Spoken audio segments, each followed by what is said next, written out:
Um, the ARPA committee provides the oversight for the 2 billion, roughly 1.9 billion or so that we're going to get from the federal government.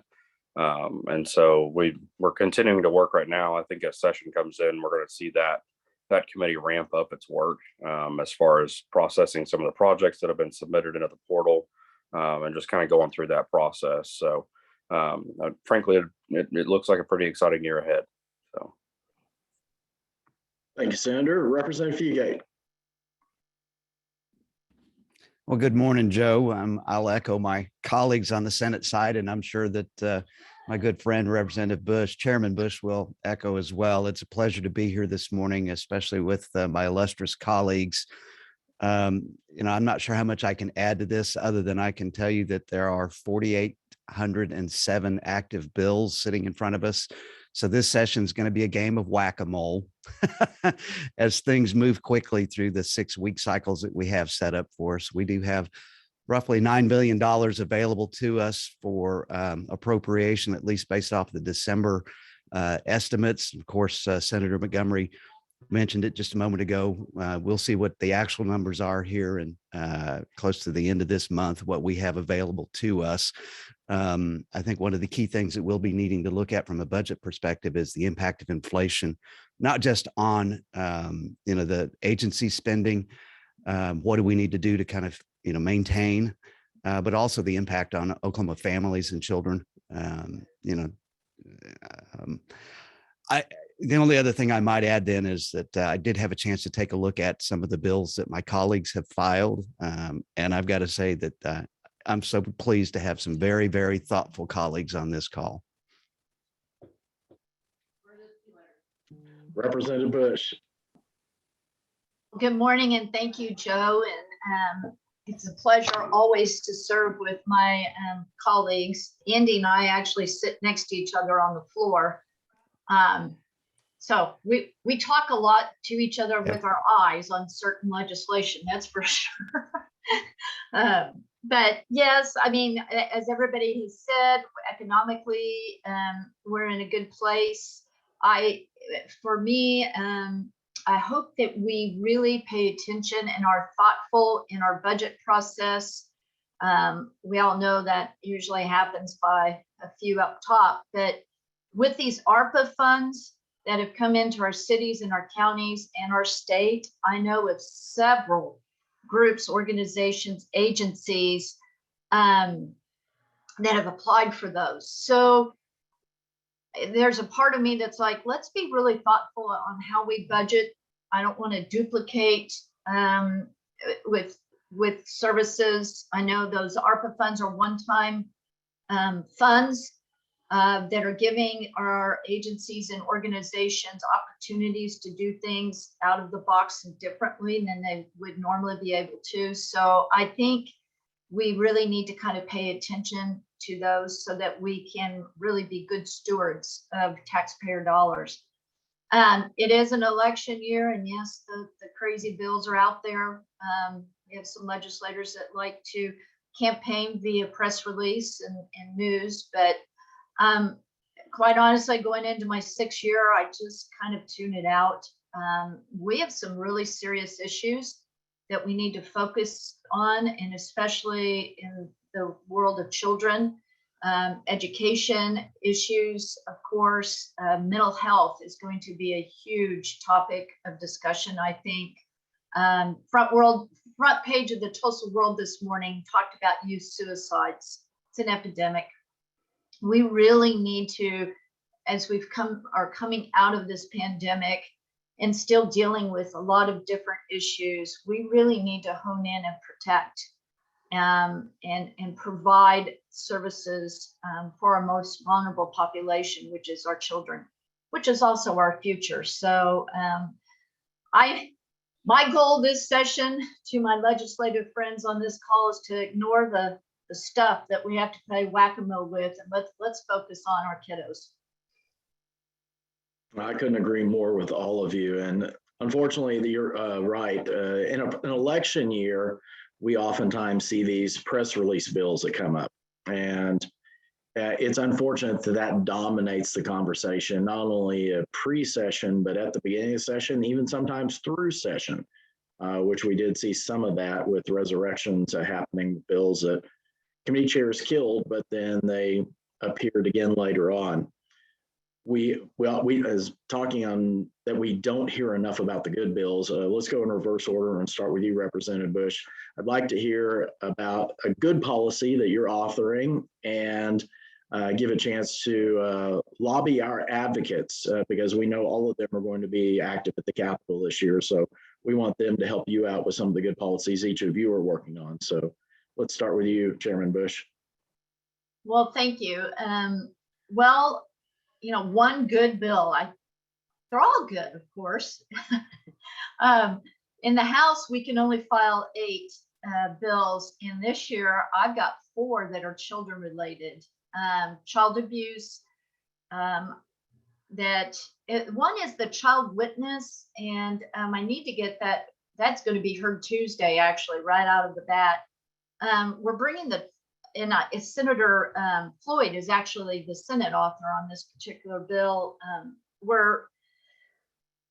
As what happens in most situations, we have different statutes that cover a little bit of the same topic. So this is kind of an omnibus bill, if you will, in that we're dipping into 3 or 4 statutes to bring the child witness age up to 18, which is also following federal guidelines. Right now, most judges are pretty sensitive to putting a child on stand to confront their abuser, but we have some that aren't. So we're going to try to raise that. Obviously, this is, you know, based on trauma that these children face, and a lot of them, you know, when you go to trial, a lot of these kiddos still have to go home into an abusive situation. So being there face to face sometimes may not be the best situation. So that one is right off the bat. I don't foresee any problems. We've really done our homework, working behind the scenes on that. But I'm also diving into something that we don't address, and a lot of states are a little bit afraid to address it, and we call it medical child abuse, or Munchausen's disease. If you talk to our DAs, there really isn't anything they can do about it, nor our investigators. So I'm sure this is going to be met with a lot of controversy, but I think I went ahead and filed it, and we're going to push it to start that conversation because it does happen.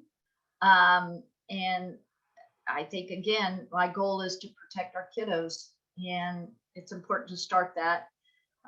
Human trafficking, I've got a bill on that, as well as for year 6, eliminating the statute of limitation on child sex crimes, going after the perpetrators, the organizations that harbor them, and trying to do a look back window, which I know is unconstitutional. But again, we've got to have this conversation because right now we're a pedophile friendly state, and if I have to run this for 12 years, I will run it for 12 years. I'm glad you brought that point up because it's usually not a one and done situation when it comes to filing legislation. Sometimes with these good policies, it takes more than one time. That's right. I mean, John Michael and I spent 3 years on the needle exchange legislation, and you know, feedback. I'm sure John can speak to this as well. It went into place finally November 1st, and it has. I get calls and emails all the time from people talking about the success they're having with this program. So, you know, yeah, it was 3 long, hard years for John Michael and I, but we got it done, and the fruits of our labor, we're able to see those outcomes. I want to give a shout out to my policy director with OICA. She just listed the bill numbers for all 3 of your bills so people could keep track of them. We had our committee meeting yesterday and went through and graded bills, and all of you have greens on our scorecard so far. So we're very appreciative of all 4 of you for that. Representative Fugate. Well, I'll just say that my green is probably green for envy after looking at some of my colleagues' bills. I do want to highlight that Munkhausen by proxy bill, House Bill 3408, which I read with great interest. It is absolutely something that we need to address in the state of Oklahoma. I fear that we may have a challenge with our governor position on this. And he made the statement earlier this week that God gave kids to parents, not government. And so that kind of, you have to deal with prevailing headwinds sometimes out at the Capitol. In terms of my own bills, Representative Bush and I are running a bill together on behalf of a constituent of mine, gentleman by the name of David Hall, that would expand some public dollar availability for use with foster care and a number of other things. But beyond that, most of what my role is as the floor leader is, I tease people that I help everybody else with their homework. And so I'm going to just defer to my other colleagues and continue to listen to their bills. Senator Montgomery, I know you've got several. Yeah, yeah, we've got a couple here. Probably not nearly as exhaustive as a list as Representative Bush there, but who's always fun to work with. So I've got Senate Bill 1207. This actually originated from my district. I had a principal approach me, a school principal approach me about this, and basically the situation is. Sometimes students in foster care or other situations may need to they may be moved during the middle of the semester, especially and frequently it's during the testing semester of their school year. And so the idea is to allow or actually require the State Board of Education to allow for these students to take those tests at a different time slot. And the reason for that being just because of that move can be kind of a traumatic, situation or whatever the case may be. And so the idea is to allow that student, a different opportunity to take these requisite tests if they're going to have to take them. So we actually, there was already kind of an allowance for COVID this year, kind of by rule. And so I'm hoping that we can kind of replicate that process and just kind of use that for, for this situation as well. So, and then other than that, probably the other kind of taking after some federal tax policy changes, I put out Senate Bill 1502. And my objective there is to allow parents to actually claim a tax credit. It's like $150, but allow a tax credit for childcare expenses. I think a lot of people don't realize just how expensive it can be sometimes just to get into childcare in certain situations. And frankly, it can be very costly. I mean, you've got your upfront deposits and that sort of thing, and of course the monthly expense. And so, so the idea is just having an actual state credit to allow to recognize those expenses on your state income tax. So I think it'd be something that definitely helps out working families and so on. Fantastic, Senator Floyd. Well, I've got a couple of bills that deal with mediation and also records that are accumulated for child abuse records. And an issue that was brought to my attention is that sometimes in these cases, you've got attorneys or advocates or opponents that will not be allowed into mediation or allowed into interviews and where records are kept. So instead, they can't get access to the records. So what they have tried to do is get access to the mediators and get information from the mediators, which is secondhand. It's hearsay anyway, but they want to try to get evidence or testimony in from that aspect. It goes against the letter of the law. It goes against what the purpose of mediation is in the first place. So we're trying to get that changed so they can't literally backdoor the situation and get information from secondhand in that situation. So I don't think it'll be a difficult bill. It's sort of hard to explain because you've got to go through the entire process, but it was a request bill, and we've had some people who actually work in the field with children who have said that this is happening. So we'll see if we cannot shut that door, not allow for somebody to get information that they should not have access to. I think from a bigger picture standpoint, Representative Bush said something a few minutes ago that I think needs to be needs to be brought up again, and that's the Rescue Act money that's coming into the state. I mean, we have millions and millions of dollars. The state itself, the legislature oversees $1.9 billion. The cities and counties are getting $1.3 billion. We're getting billions of dollars in the infrastructure bill, which is a separate pot of money. And there's over 700 project applications that have been submitted, over $11 billion worth of requests for money. This is the single most important thing that I think that I've seen in even before I was in the legislature. This is the WPA of our generation. It truly, truly is. And if we are thoughtful and if we are strategic, we can change this state for generations. And it's I think we've got a really good start on it. I think that Appropriations Chair Roger Thompson and Kevin Wallace in the House are doing a really good job of trying to shepherd this through. But it just can't be understated how important this is and how much of a difference we could make for children in the state specifically. We have so much money that we could put into our childcare issues, into our early learning issues, and from COVID and the long-term ramifications for our kiddos. We need to be focused on that and spend this money to help get these kids caught up, not just educationally, but emotionally, and deal with everything that they're going to be dealing with from this loss of learning, from this loss of social activity with each other. It just cannot be understated. We need to take this seriously, and I think we are, and we need to spend this money on as much as we possibly can on our kids. We certainly couldn't agree more. And the next panelist that we'll have following this panel is Chairman Wallace, talking about the appropriations process and doing a deep dive into that. And so I know that will inevitably come up with some of the questions that will be posed with the, and we had a question over here on where the Joint Committee for the ARPA funding, where is that posted? I believe that's posted on each legislative site, isn't it? If it's not, it certainly should be. I believe it is, and we'll look. I'll have somebody from the team look and check out the Senate and House websites to see, but they should be listed under oksenate.gov, okhouse.gov. There will be a drop-down menu for committees, and those agendas should be posted on there.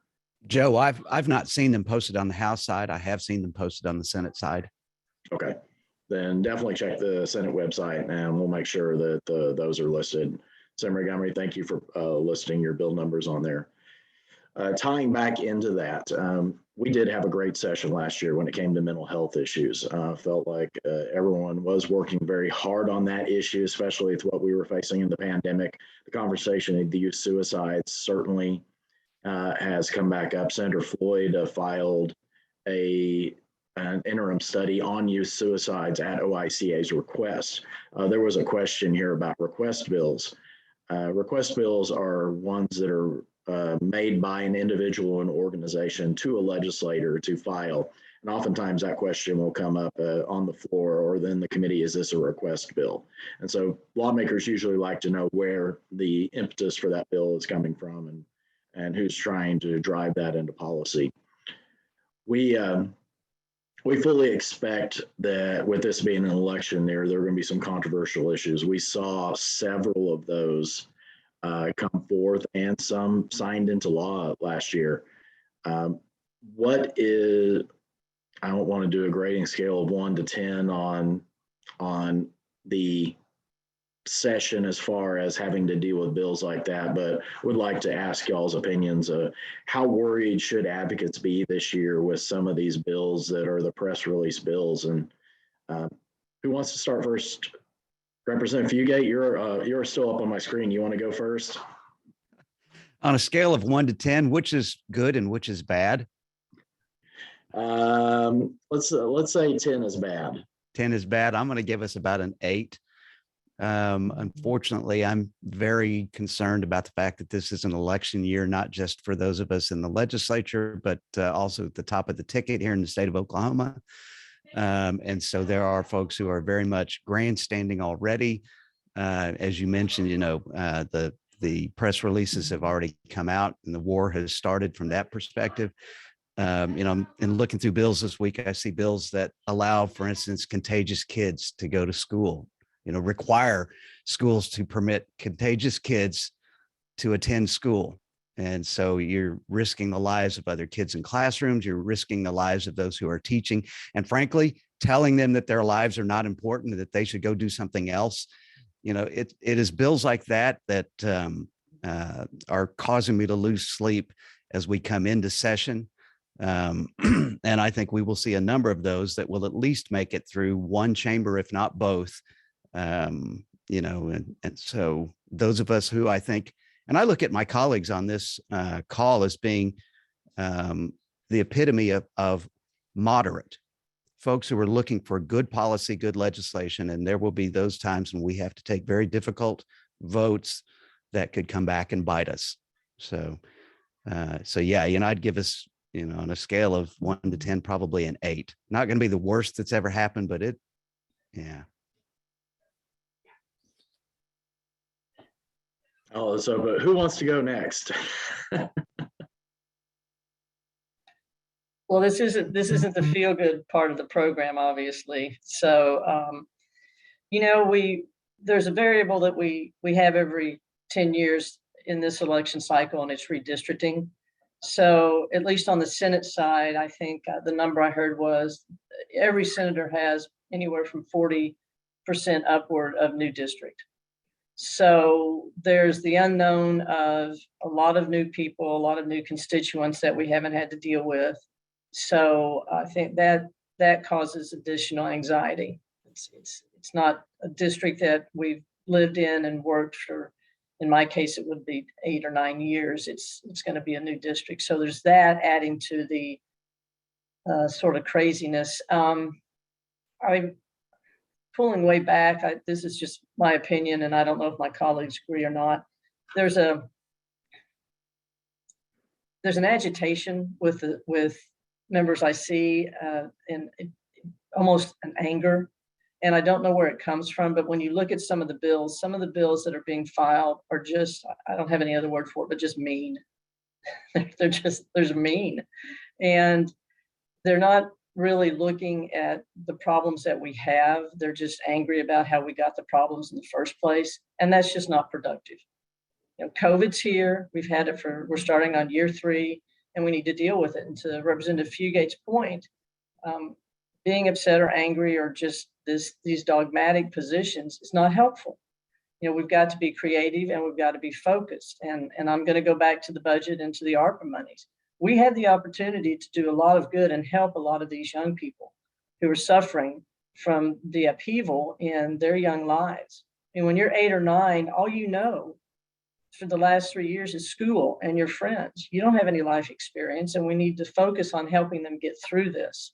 And my concern is that we spend a lot of time on just silly, mean stuff so that someone can put out a press release when we need to be focused on what's important, and it's our children.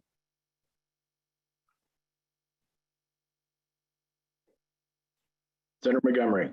Yeah, so I guess I'll jump in and echo kind of a lot of, some of what's been said in the sense of, when we talk about the press releases and that sort of thing. And honestly, it's meant to grab news, attention, and all that.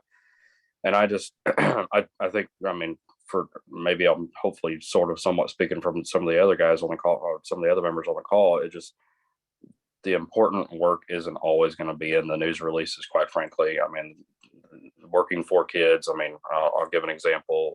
Last month, the ARPA committee did meet, and we signed off on a few $1 million for OU Children's Hospital to expand medical beds for mental health for children, for students. And it's about 10 beds, if I recall correctly, and it's not nearly enough, of course. And OU does have a bigger proposal to, add, another $40-50 million to expand that capacity greatly, because it is a big issue, but it's not going to grab, media attention the same way that some of this other stuff does. And so I think for myself, I've just kind of come to acknowledge like that, my stuff's never going to make the news.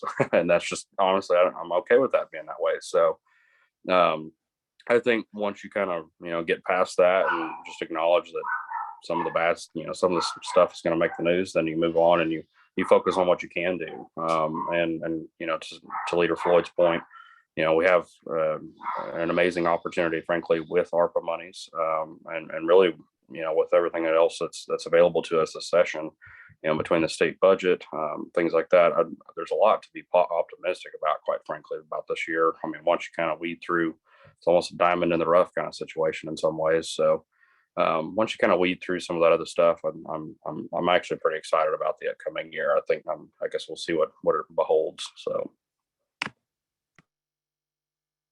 Well, I'll finish up by, I appreciate the senators getting new district. Fortunately for me, I just picked up the rest of the purple people leaders in Tulsa. So, which I am very proud to represent. Tulsa is such a different beast from the rest of the state. And I know if Alana's still on this call, she'll agree with me. We just roll up our sleeves and get work done here in Tulsa, and it's never been very partisan at all. Which, I've said this for 6 years, that's been an eye opener for me being at the state level, because I come from a place, I don't care what your party is or whatever, how are we best going to solve this problem for Tulsa? What happens to me a lot, yes, sometimes it sucks the energy and the life out of the chamber when we have to listen to those bills. It's horrible. For those of you that actually watch on TV, I know I've got people that will text me going, "You're not even listening." And I'm like, well, it's just 2 hours of stuff. It's like, we all know how we have to vote. And then sometimes, unfortunately, it's political stuff that just keeps the wheel moving. I'm very proud that when I come home and talk to my constituents, they are like, we understand that you've had to take some hard votes, but we really appreciate the work you're doing. So I think informed constituents, and they're informed if you keep them informed, which I try to do. I'm constantly going, God, I don't agree with a lot of that junk, and I don't, but here's what I'm doing on the side. Like John said, never makes the news. My stuff never makes the news, and that's okay, because that's not what it's about. My stuff helps people. And it goes in under the radar. And those that get that help because of things that I've done are very appreciative. And to me, that's the only award I need. It's the only press I need, is that atta girl, thank you so much. And the other part of this is what nobody ever knows. The biggest part of our job, maybe more so in the House than the Senate, I don't know, is the emails you get from people where you have to help them with situations like their Social Security checks didn't come in, veterans who have died and their spouse hasn't gotten that, their spousal checks. Or, I've had one senior that's had problems with the city of Tulsa. It has nothing to do with the state, but because I have representative by my name, I can call the city and get their water issue fixed. Those are helping people have a good quality of life. And those one-offs are what we really do the most good, that people never, ever hear about. And we really have to stay focused on that. And I'm bringing all that up for you all as advocates. You need to remember that a lot of the stuff that makes the news is not really what's happening, and that I can speak, I know all my colleagues on this call, we work really, really hard to serve our constituents in the state of Oklahoma in the best possible manner. It's just unfortunate that some of that other stuff takes precedence. You're exactly right. And yes, that was the one negative question I wanted to ask, just because I wanted to keep it real here, because I do feel like people need to be aware of what's happening. But I do want to turn this back positive. And we had a question over in the section in the chat. How can advocates get involved with not only helping your bills, but promoting some of those other good bills out there and also speaking up about concerns about some other legislation. And let's start with Representative Montgomery, or Senator Representative Fugate raised his hand, so you volunteered. Okay, if I may, and I'm sorry to jump in front of you there, Senator Montgomery, but to me, the one thing that I want everybody to understand, and I think most everybody on this call probably does, but I'm just going to say it, do not treat the people you reach out to as the enemy. You may disagree with them vehemently about whatever it is that you're talking about, or you may be reaching out to support them on whatever it is, but ultimately you need to have a conversation with them. And if you start by attacking and swinging, you can't have that conversation with them. Sometimes they won't listen. Oftentimes they will. I'll give it to my colleagues on the House side, and I assume the Senate is the same. When thoughtful people reach out, we listen. So, couch whatever it is you're presenting in thoughtful terms in a way that you would like to be approached. And I think that will help you in your advocacy.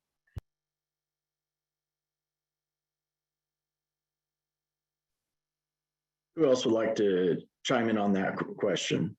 Yeah, I'll kind of jump in as well. I mean, as far as helping to advocate for bills, and actually in the chat it was mentioned, should I reach out to the specific person? And I would absolutely, do that. I mean, to see kind of how they, think to help. I mean, sometimes they may want that kind of, grassroots support, and sometimes they may feel, I mean, honestly, a lot of times I feel like some of my stuff just kind of, I don't have to have all that. So, I'm happy to provide updates on whenever things go through, but it just kind of differs. I mean, every bill is kind of different in some ways, as to how a legislator tries to work through the process and how they're trying to get it through. And certainly, kind of as if you want to go through the kind of the process of it, it's, once that legislator has introduced the bill, maybe it's appropriate to reach out to the committee that it's been assigned to.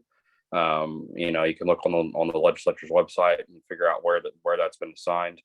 And it'll show kind of on the kind of right on that front page of the bill. You figure out what committee it's in, and then maybe you can email those committee members about that, if you're in favor of something or against it. And then of course, once it gets to the floor, I mean, it's certainly appropriate to message all legislators. I think all of our emails are on the website. So if that's what you feel comfortable with, or even just doing even at least emailing your legislator. And I think that's important to emphasize, when you email your person, it means a lot more. Quite frankly, yes, I'll read the emails from Tulsa, but I represent Lawton, and that's kind of where I'm at. Obviously, I have to look at the good of the state as a whole, and I certainly consider that as well. But it means a lot more when it's your own person emailing you or messaging you or calling you or whatever. So, so that's just kind of a quick run through, I guess. Like I said, it's totally appropriate to contact that member who's running that bill to begin with, and they can certainly point you out in the right direction. I'm going to jump in here real quick and follow up. I'm sorry, Kay, with John. I, for one, do not like when I get the bulk emails like from One Click Politics, because you haven't taken the time. You've just gone to a website and clicked. Be honest with you, I throw those in the trash. I don't even read them. So I don't care if you're from my district or not. I want you to send me an email and tell me why that's important to you. That's how I operate. I'm like John, I give first priority to District 70, and then second priority to Tulsa, and then third to the state, quite honestly. Just because that's, I don't know how Lawton operates. He does. And so I also, though, if there's some bills, especially if it comes to my committee for children, like if John's running a bill, or Kay or Indy or anybody, I don't care. I tend to look and see how they voted as well, because it may be something that, I mean, I know we've worked on human trafficking that has to do with the red ribbon up and down I-35.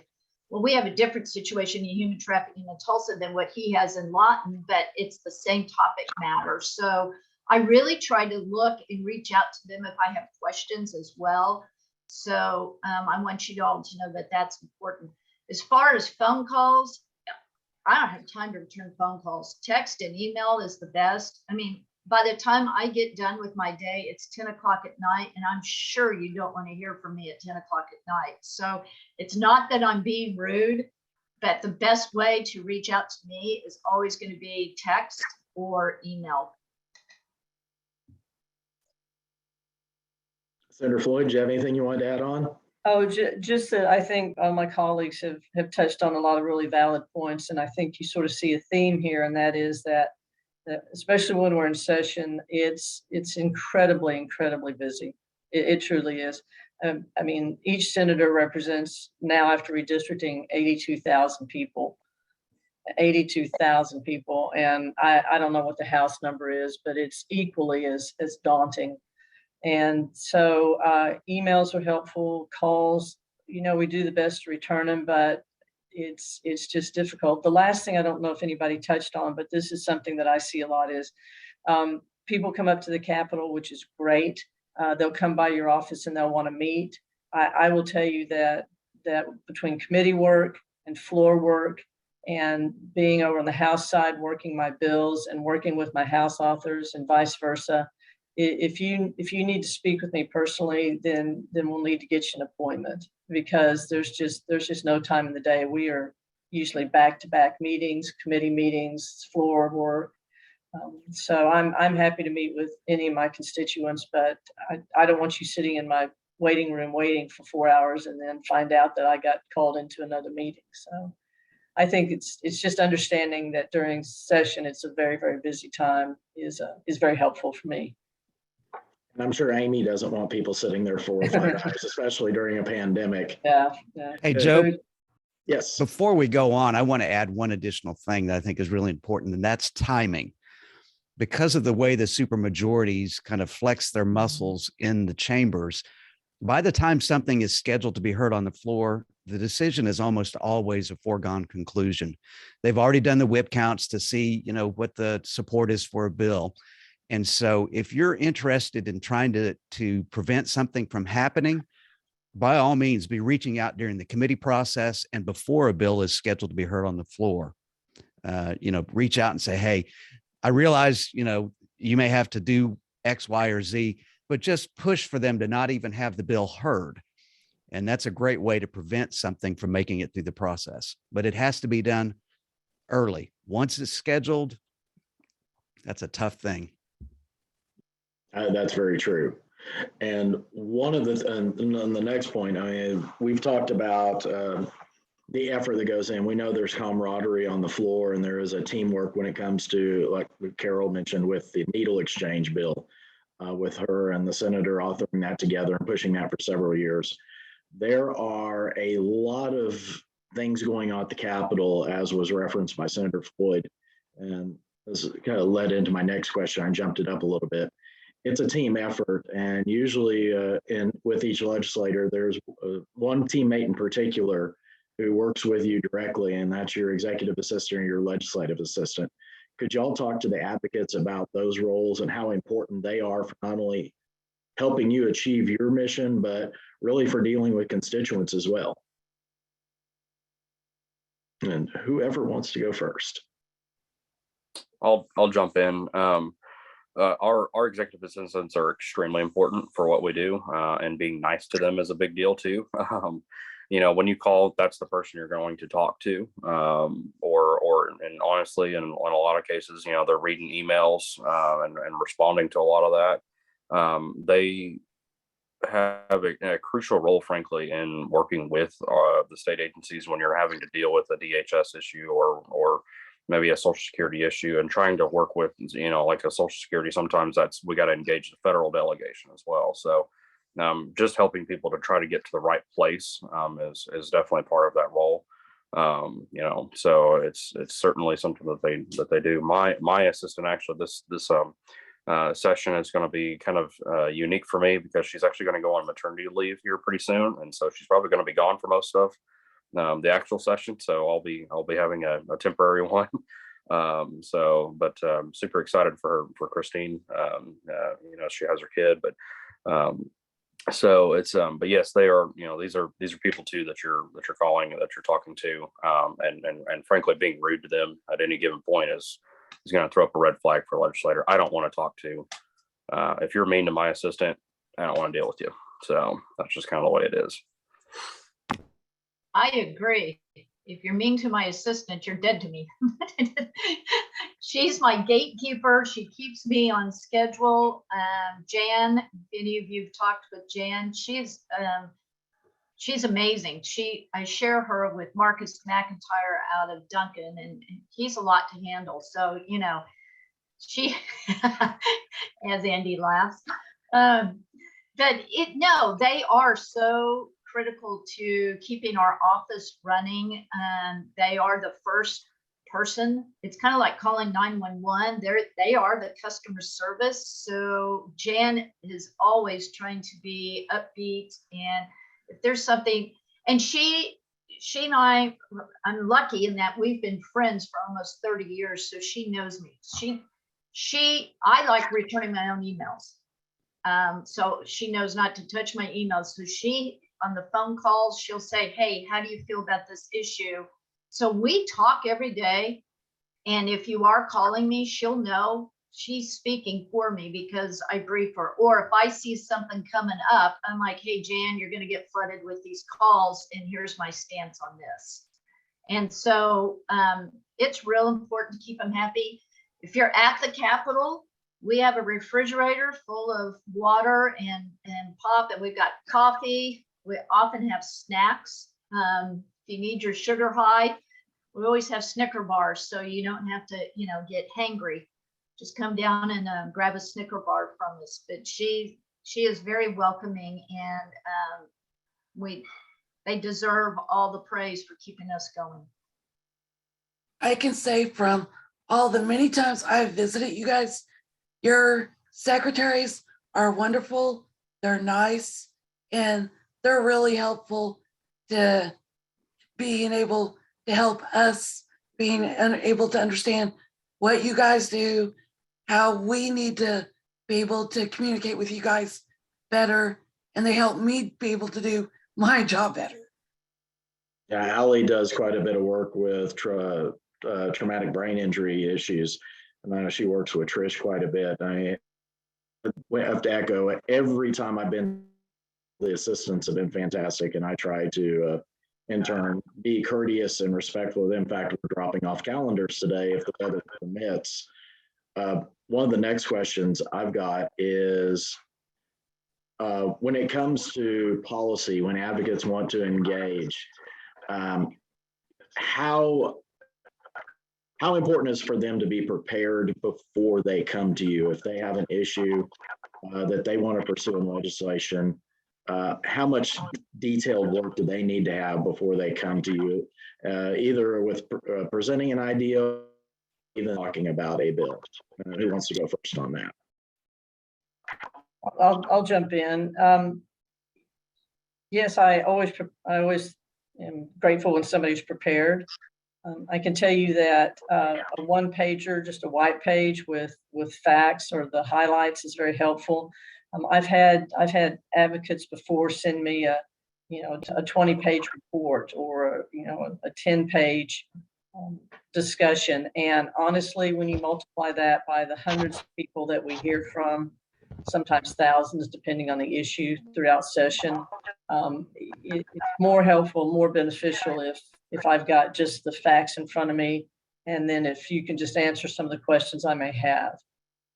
I know we're all different. I don't know if that's how everybody else, how it works for everybody else, but that's what works best for me. If I may, I'll take that in just a slightly different angle and tell you that, and I think this would probably apply for all of us, but good ideas are always welcome. Don't let preparation prevent you from stepping up and saying, here's an idea. But the preparation piece of it, to what Leader Floyd was saying, really deals with how you effectively empower me to pursue whatever your idea happens to be.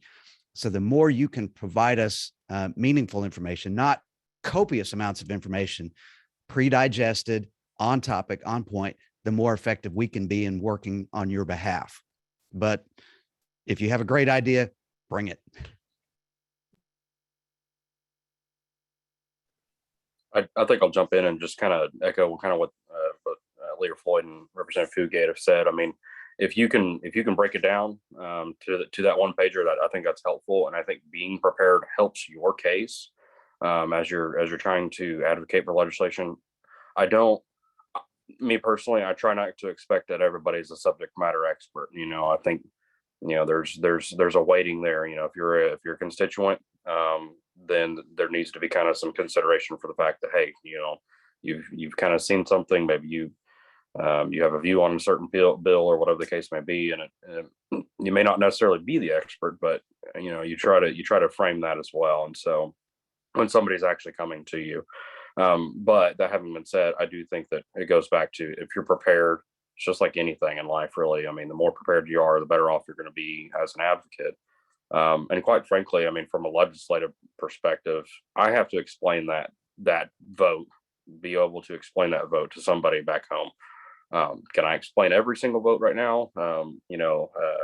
That's a challenge with to Leader Floyd's point, the volume of legislation that's out there. Me being able to go home and explain that to the layman is part of it as well. So, and if I can't explain it, I mean, it's going to be really hard for me to want to support it. And Joe, I'll follow up also, and I see a couple questions from Terry. As an elected representative, having taken a stance on an issue, how do you decide to adjust your stance on an issue? That's a really good question. And as John just said, we're not subject matter experts in all the topics whatsoever. So a lot of times, I may vote one way in committee or on the floor. As you know, it's a bicameral system. So a lot of times we see the bills back again, and I've adjusted my vote sometimes, or my stance, based on more information that I get from advocates. I've also had bills that I was going to run, and I've had constituents meet with me here in district going, do you realize that it's the unintended consequences? If you run this possibly could happen. And I'm like, oh boy, I had no idea. I'll drop that bill. So it's being knowledgeable is real helpful to us. Remember, it's for the people, by the people. We're not experts. I'm one of you. I pay taxes too. So work with me on how we can better solve some of the issues. And then I'll finish with Whitney. Let's see, is there anything you want advocates to know regarding calling you off the chamber floor? Yeah, sometimes I don't mind being called off. I know some legislators do. But I kind of like seeing when people are over there and talking to you, but sometimes it may take a while, especially if the floor votes are moving quickly. I don't want to miss a vote. There's been a lot of times that I've been running because I'm out of chamber and I hear the ding, ding, ding going. I'm like, I'm in a full sprint in heels and trying to get there to push a button. So just be patient with us. If we don't come out immediately, it may be because either it's moving quickly or we're in queue to present a bill. And I can't be distracted because I'm getting ready to present my bill. But for me, I don't mind being called off because I always enjoy hearing from friends. For me, please jump in on those two questions, all of you. In my role as the floor leader for the Democratic caucus, it can be a challenge to be called off the floor because I'm busy trying to manage the parliamentary process. I'm the point person for us, not just in, what bills are coming up, but if we've got challenges that we want to make procedurally, those typically flow through my desk. And so it's tough for me to step away. I will absolutely, if necessary. Oftentimes it's in those 2-hour bills that Representative Bush was talking about earlier. That's where we do have a little bit of time and latitude, but when they're coming fast and furious, it's tough to step away.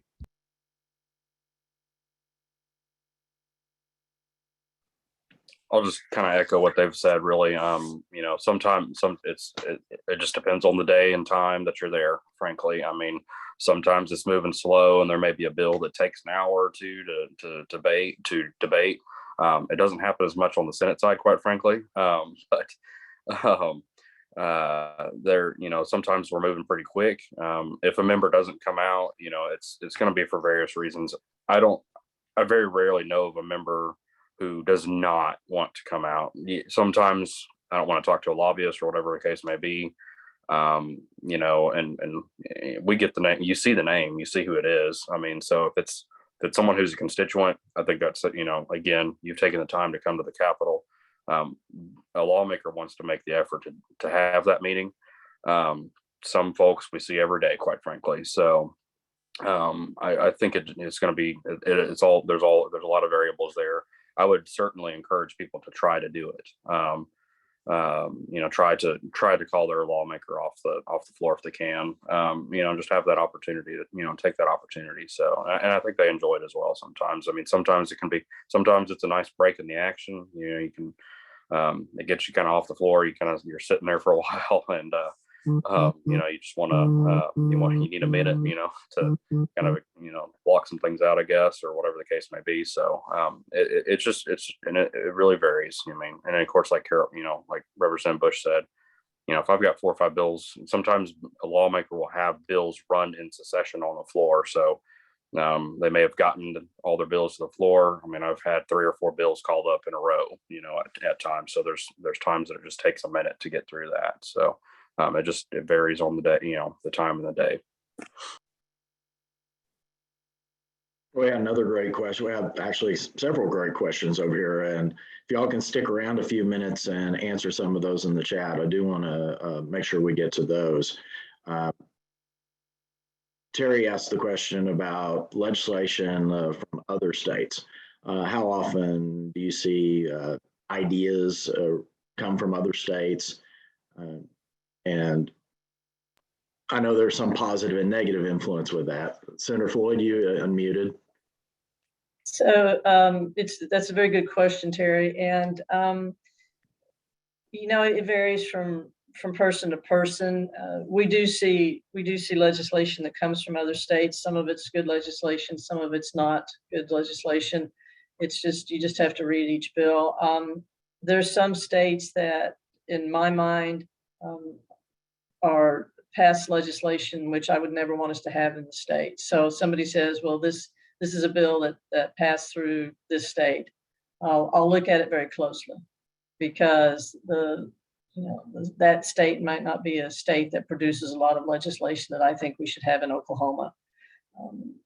It's just for me at least, a state by state benchmark. When I'm starting a project and or I get a request from a constituent, especially an advocate who's also a constituent, I'll ask them, how are other states doing it? So, and then I'll sort of pick and choose which states, and sometimes it's very helpful, and sometimes we just have to start from square one because it just is not a good fit for Oklahoma. Yeah, I'll just kind of, I mean, I would certainly echo what Leader Floyd has said here.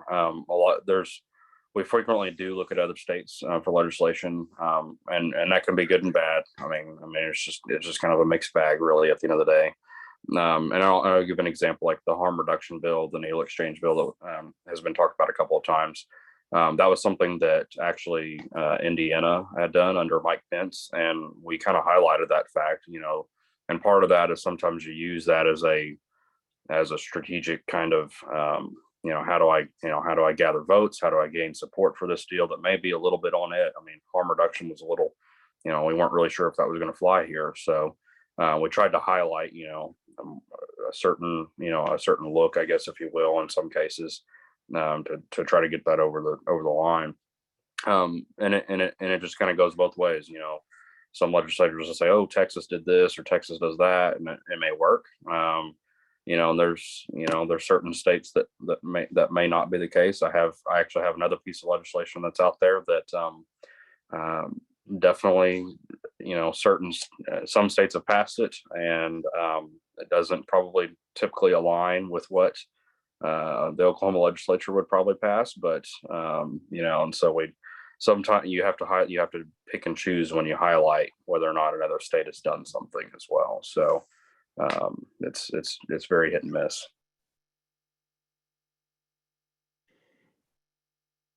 Anyone else want to jump in on that one? If not, go ahead. What Aaron. other states have done, can help all of us understand different perspectives, different ways to solve a problem. But ultimately, we have to look at it from an Oklahoma perspective, so we can inform ourselves with, what other states are doing, but they may or may not apply here. It may spur some additional thinking, though, that might get us to the right solution for Oklahoma.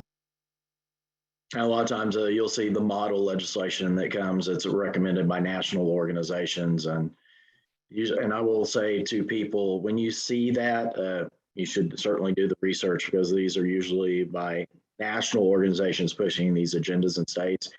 And almost always, if someone files a model piece of legislation, the legislative staff will need to go through and rewrite it to make it conform with the statutes. You have to worry about the lawmakers that insist the legislative staff not rewrite that, because that creates even more havoc. Well, model legislation, if I may, Joe, is kind of antithetical to what I was just describing. From my perspective, learning what other states have done on an issue is important to help us understand. But model legislation is nothing more than one size fits none legislation. And, bringing something with, some organization stamp and saying this is exactly what it needs to do, tweak the language, insert the name of the state, here, that kind of thing. That's not helpful to anybody.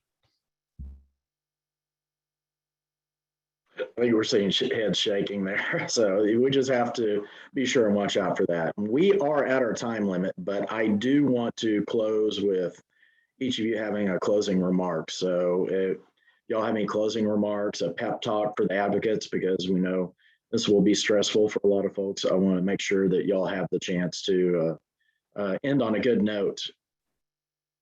Yeah, as advocates, hey, we're one of you, so we're not scary people.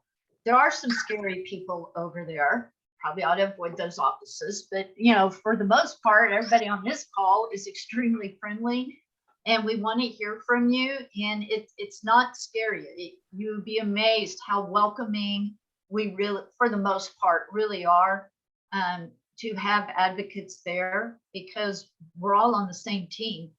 And that is to serve and make Oklahoma a better place to live, work, and play.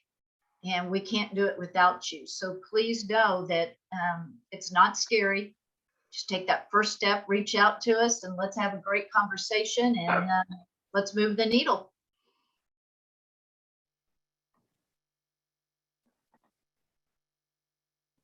Senator Floyd. Well, Joe, first of all, thank you all for hosting this and giving us an opportunity to visit and to find out what's on y'all's mind, especially in the chat. I always appreciate the feedback. I appreciate the advocacy that you all do. It's so very important for us to know what is going on out in the real world and what real issues exist in our state. So please, as Representative Bush said, we're not scary. We need your support. We need your help. We need to know what real world issues you're dealing with, so we can hopefully put in some real world legislation that helps.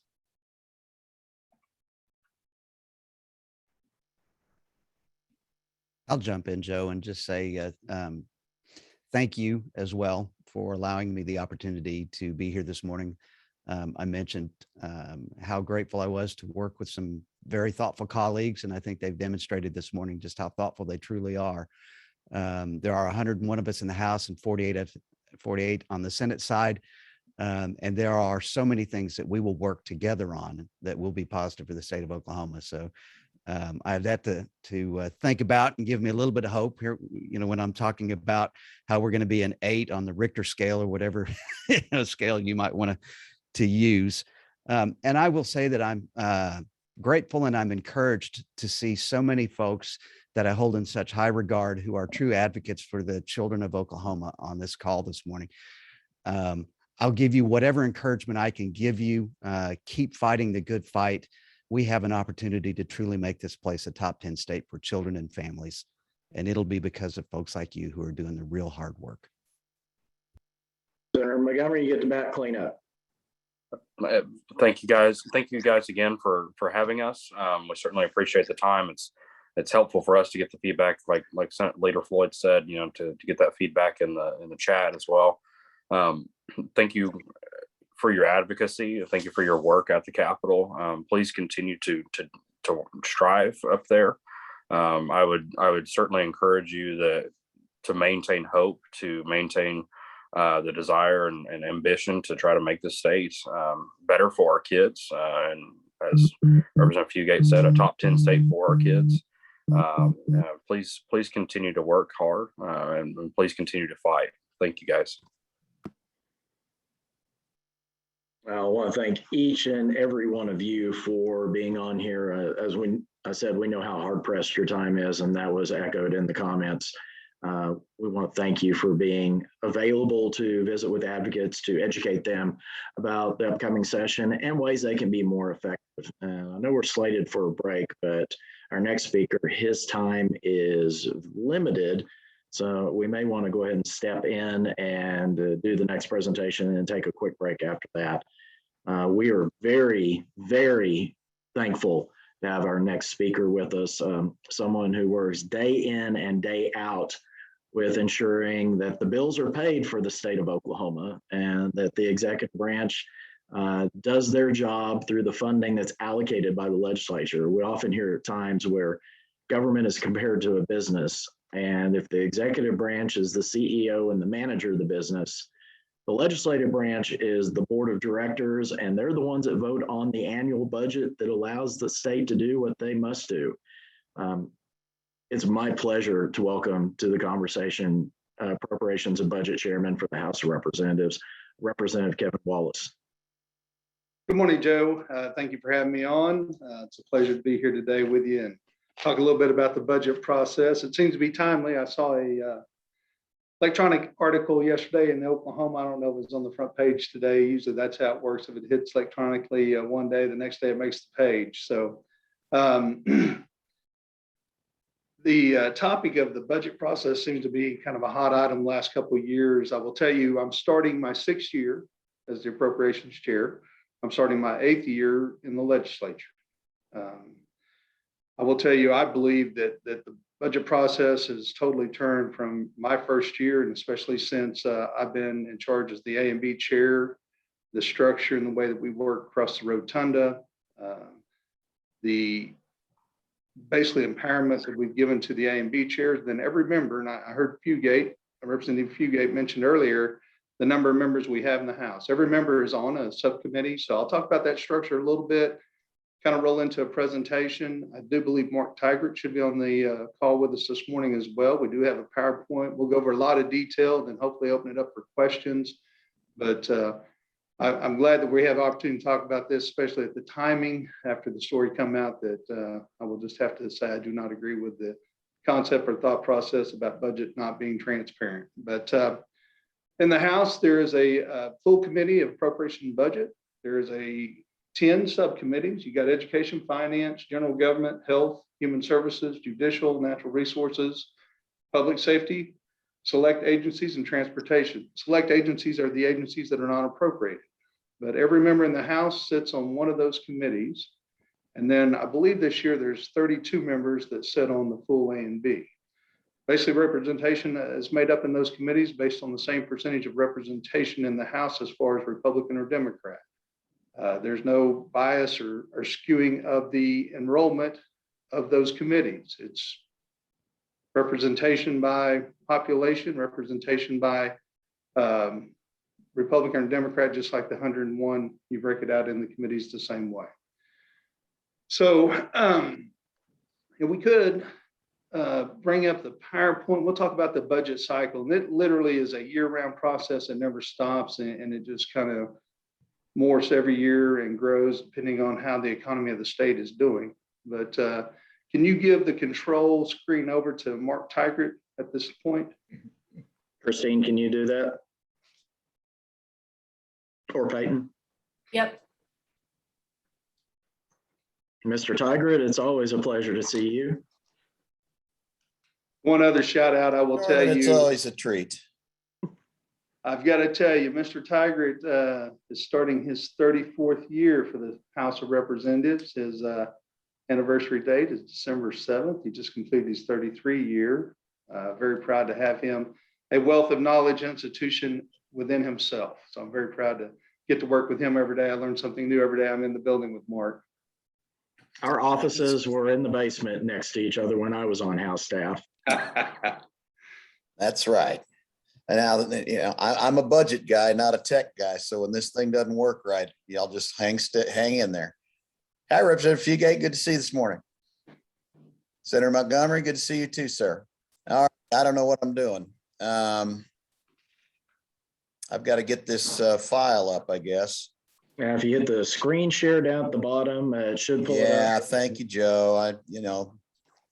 There we go. Let's get the file up.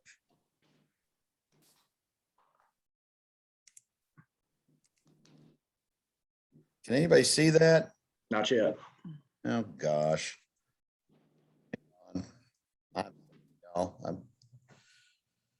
Let's see. While we're working on that, I'll talk a little bit about it. There are many components or parts and pieces that work into the budget. One of the most important elements is the Board of Equalization, and they play a role. We'll come back here in just a minute and hit on the cycle of the budget, but Board of Equalization, they meet multiple times a year, but the three big times, the most important times is December, February, and then June. But if you start looking at the budget process and the timeline, number one, it's in the Constitution. The only thing that we're mandated to do in the legislature is to deliver a balanced budget every year. All expenditures must be made through appropriations and certification and statute and law. It gets a little more detailed. I mean, you can have some recurring funds. Agencies get to run on some of these funds based on fees and other things. But when it gets into appropriations, this is where you find it, Article 5, and in the section here that is in the Constitution, that we must deliver a balanced budget every year. The budgets that we work off of is the estimates of what we believe revenue will come in. That's what the Board of Equalization will certify come February 2nd to give a appropriation for the legislature for the upcoming fiscal year. Kind of on the House division, you look at this budget cycle and it just never stops. As you see it, it's an oval loop, but we'll start based on the state's year. Go ahead and go to the next one, Mark. So July 1st, and I'm going to run through this kind of on the loop, and then we'll come back and talk about what's going on in each one of these phases. But July 1st, that is the beginning of the fiscal year. That's the agency's new budget cycle. A lot of things are happening. We're out of session at that time, but the agencies are working on their new budget. During that time period, interim things are getting approved by the Speaker of the House. On our side, the Senate has their process as well. They will be assigned. Agencies are working on their programs for the budgets that we just approved for them for that coming year. Members are starting to assign their committees for interim studies. The agencies are also working on gathering up the information to make their next budget requests as they come along into October. Those are due. Budget are submitted to the office's OMS, then those are submitted to the executive and then to the legislature. But this whole cycle runs through kind of where we're at right now. Even there's bill filing deadlines, and we'll hit each one of these as we go forward, but it just never stops. So go to the next slide, Mark. So starting July 1, new beginning of the new year, kind of talked about that. The agencies are implementing the budgets that we just gave them. They're submitting their projects or actually programs to OMS, make sure it's fitting in within the scope of what was appropriated to them. Members are beginning to attend their interim studies, conferences, seminars. Staff is continuing to work on the budgets that have been laid out, review, and getting ready for the next cycle. So that was July to September. Now we're into October. this particular year that we're coming up on, we will have some other interesting things going on outside the building because it is an election year. The House is up every 2 years. I joke and say I campaign 24/7. They count the votes every other year, see how I'm doing. Half the Senate will be up this year, 4-year terms for the Senate, 2 years for the House. So in October, the agencies must submit their budget requests for the next coming year to OMS. Then those are put together and sent back out to the executive and then to the legislature. We start looking at those behind the scenes. We're not here in the building, but those things are in progress for the upcoming year. Members continue their interim studies. They start looking at what legislation they might be proposing for the upcoming year. Staff always is hardworking behind the scenes and moving on, but I'll really mainly focus on the agencies and the member work that we're doing. Go ahead, Mark, next slide. So between November and December, the budget hearings are beginning to start. Interim studies will be wrapping up. The bill request time is usually the first week in December, so members are filing their bill requests, just getting a slot for a number that we're going to file a bill on certain legislation. The hearings will start ramping up, both performance for what they did last year with the money, and then we'll start rolling into their budget request. And so we'll have budget hearings. Next slide. As we end up in December, the bills request will happen. January, the House always has either the biggest 5 or the biggest 6 agencies on the House floor. We just completed those the last week in January. The actual final language for bills was due January 20th. So the language in the House was made public for everyone. The language had to be filed in the bills. Members continue to do budget hearing reviews, working with the agencies, letting everyone hear 2 things. One, what the agencies did with the fundings from the year before. Secondly, what they plan on doing with the funds they're requesting going forward and justifying the expenses for the taxpayers' money. I'll back up here just a little bit. At December 27th, the BOE just met. They do 2 things at the December meeting. One, they will look at the revenues coming in for right now, FY22, which is the budget cycle that the agencies are operating off of. They'll make sure that revenues are coming in based on the estimate. So we're not going to end up having a revenue failure or make an adjustment, let us know where we're at. And then they will start to give an estimate of a projection for FY23, which is the legislation cycle that we're coming in to build next year's budget. I will tell you everything looked good. We're coming in above the estimate, kind of rough numbers that they will come in February. I don't have the exact date. I think February, maybe 22nd or something, but I'll have to confirm on that. Mark can probably correct me.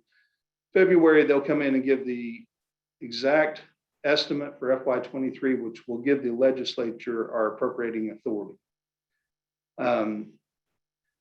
Right now, kind of based on the numbers from December, our authority is probably going to be around 10.3 billion, which is the largest authority that we've had in state history.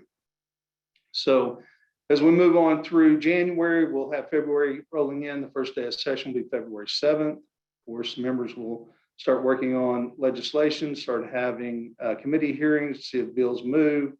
Agencies will still be in answering questions about budget requests. Bills are being filed.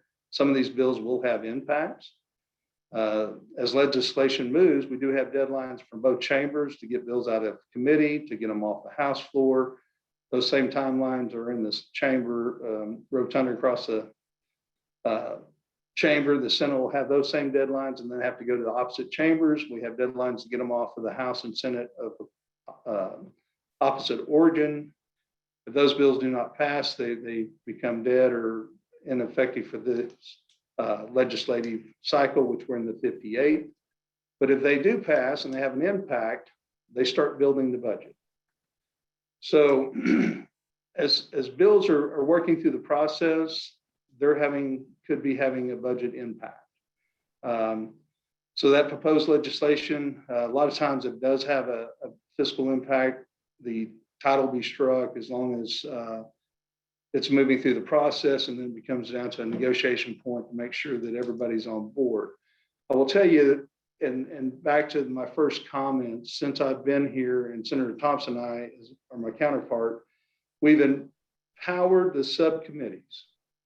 They are the ones that do the budget reviews with the agencies. Every member is tasked with digging into the agency's budget review as well. Once bills are assigned to them, the floor leader team signs the bills. They just happen. I sign them down to the subcommittees. I do not move bills based on somebody will not hear my bill. Will you move it? So we've really empowered the subcommittee chairs. They work very well from Senate to House. They work on formulating the budget request and then report back to Senator Thompson and myself. The executive will state their position at the state of the state. We'll actually get a working document, but if you listen closely at the state of the state, you will hear the governor's position. We start working on a spreadsheet with his position.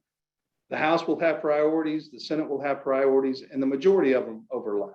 But there will be some things on the fringes that don't quite line up, 100%. And for instance, a sub-chair of, let's say, public safety, one of the topics that has been out here is there's a 30% request for pay increase. I don't know that our sub-chairs are going to agree on that number. I don't know where they're going to be at, but they will be reporting back to Thompson and myself. And then in that discussion in the meeting, we will come up with a number or no number or where that number might be for potential pay increase. So what I'm saying is, it's been alleged that there's only a few people that control the budget. There's 149 members out here that all have input. It is a annual process. There are impacts that definitely have a direction on the budget, of how much money that we do have to operate with, state revenues, ups, downs, but everybody's involved in the process. And then I will say that if you don't want to participate, then absolutely not. You don't get to participate, but every member in the House is on a committee. So I'm kind of on a soapbox, but I took a little offense to the article yesterday, as you can tell. So as I move on through here, of course, the deadlines come up for bills to be out of committee, kind of February to April. We'll run out of the deadline for bills to be from opposite committees. The budget work really gets negotiated out between the sub-chairs, chambers. The executive will have their input. We'll know where their position is from day one at the state of the state. And then there's other things that might come up. As you recall, a couple of years ago, things looked really good on the outlook, and then COVID showed up. We actually built 4 different budgets that particular year. Numbers kept changing based on estimates of what we thought might happen. We did not appropriate our full authority. We only appropriated 78% of it, and the economy turned out better than we thought that year, and it's helped put us in a better position even today. So constitutionally, we'll have to have a budget and be out of here by the last day in May. This is a bill summary. Go ahead and go back more. Here's a bill summary. Every bill that has an impact will have a summary on it. I was talking about legislation as it moves through. If it has an impact, then it has an effect. And there's some of them that have positive impacts, some of them have negative impacts on the budget. So if these bills move through, we have to keep track of those and either add them to or take them away from our appropriating authority and move through the agency's request and make sure that we do not overspend. And then we have to be out of here with a balanced budget by the last Friday in May. And as long as I've been here, we have hit that deadline, but of course in the 56 was a pretty challenging time. We ended up having 2 special sessions, 4 sessions in 2 years to get on track with a balanced budget due to a court ruling and a gap of $214 million in our budget for 1 year. Next slide.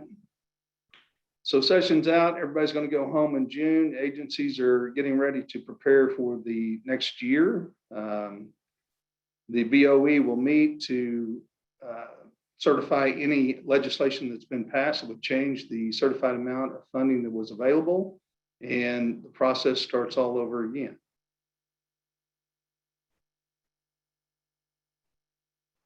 And so there you have it. It just is a continual loop. There's things going on every month as far as budget goes. Every month I look at the receipts that we had and make sure they're coming in beating the estimate or hopefully in line with the estimate. Based on a forecast, there's a couple things to know. One, we only appropriate 95% of the estimate. That's our cushion. As far as savings goes, we have the rainy day fund. Since I've been in office, we've created a couple more funds. One of them, John Michael created, which was the stabilization fund. Takes the 5-year rolling average of corporate income tax and gross production tax. Another fund that we have created now is the preservation fund for provider rates in the healthcare industry. So next slide, and then I'll probably just open it up to some questions because I'm sure I've created some. Here's all the staff. And as you see, Mark Tigert's the director, John McFetridge, deputy director, and we have a wonderful staff here on the house that is always open, available to every member. And they help us produce what we do as far as legislation, budget, meetings, and they make this building run. So great. Thank you to every one of them. And without them, we wouldn't be able to function. That was fantastic. Thank you, Chairman. Thank you, Mark. I want to ask a couple of questions for you. Things that I think would be important for individuals to know. And we always talk about the budget and the money and where a person's individual money comes from their jobs. Where does the state get their money for allocation? Money is rolled into the state. I mean, it's all from taxes, basically. I will tell you the appropriations, general revenue is where we appropriate from. In between 75 to 80% of general revenue comes from income tax, sales tax, and use tax. So, I will tell you when I first got elected, there was some triggers that was in place to lower income tax. And we've done that. We stopped the triggers, and then last session we did lower personal income tax $0.25 point. But we do have obligations, liabilities, and responsibilities to take care of. If we, in a perfect state today, if I could draw it up, and I mean, there'd be 149 different taxation plans, but you must balance the budget. And so income tax is the largest revenue for the state of Oklahoma. So as we continue to try to work to lower that, we still have to have offsets. Times have changed, technology's changed. Back when we created our tax code, it was really based on materials and goods. We're now in a time of technology and service. So that gets into interesting conversations every year, but the bulk, anywhere from 75 to 80% of what we appropriate comes from income tax, sales tax, and use tax. And use tax now is internet sales, to point that out. So we talk about the appropriated dollars, and I know there's far more that goes into actually what the state spends. Could you talk a little bit about the differences there on what y'all allocate and then overall what the state has? Yeah, for like FY21, the total state budget approached, I got some numbers here, figures for you, basically $24.4 billion. Of that included 10.6 in federal funds. So you can take that 10.6 out. I can tell you we only appropriated 9.06. So there's apportionments off the top, and the number that we actually control the state budget, it fluctuates, but it's less than 50% of the total revenue that comes in the state that people that you go to the ballot box and vote for, myself included, we only control less than 50% of the state's budget, but the appropriated budget is what everybody talks about. Over the years, apportionments have been put in place, and the largest ones, and some people call them priorities, some will call them pork barrel, all types of terms, but in the past, members have believed that these were important. We've set this money off the top, off the side. It does not roll to general revenue. The biggest ones are the roads fund, education, and retirement system. One thing that did happen in this year's budget, this past budget, that is very noteworthy, and I want to commend Department of Transportation for. The roads fund gets 575 million as an apportionment. So it rolls into the state. They send it over to the roads fund. It never goes down to general revenue. They agreed to let us put an authorization section in the general appropriations bill, in the GA bill. So when you look at that, it looks like we appropriated the money, but we did not. It's a transparency piece now that shows that 575 million went to roads and bridges, went to infrastructure. It's been going there on cruise control ever since I've been in the office. It was created, and I don't have the timeline on it, but we've ramped it up over time. And then this year it's going to 590 million. But with the authorization section in the GA bill, you can see it, the apportionment going to roads and bridges. So it looks like an appropriation, but still apportionment. I was very thankful they let us do that. I'm working this session to do more authorization sections for the off the top money, just for transparency. I talked a lot. Did I actually hit the question you had there for me, Joe? I think so. Okay. And that actually leads into the next question. Through the years, of course, I've had the chance to work with a lot of appropriations chairmen, and y'all are appointed by the presiding officers, and the presiding officers, the floor leaders, the appropriations chairs get a little bit extra in their salary, and you've shown today you certainly have earned it, because Claudia pointed out y'all do work year round.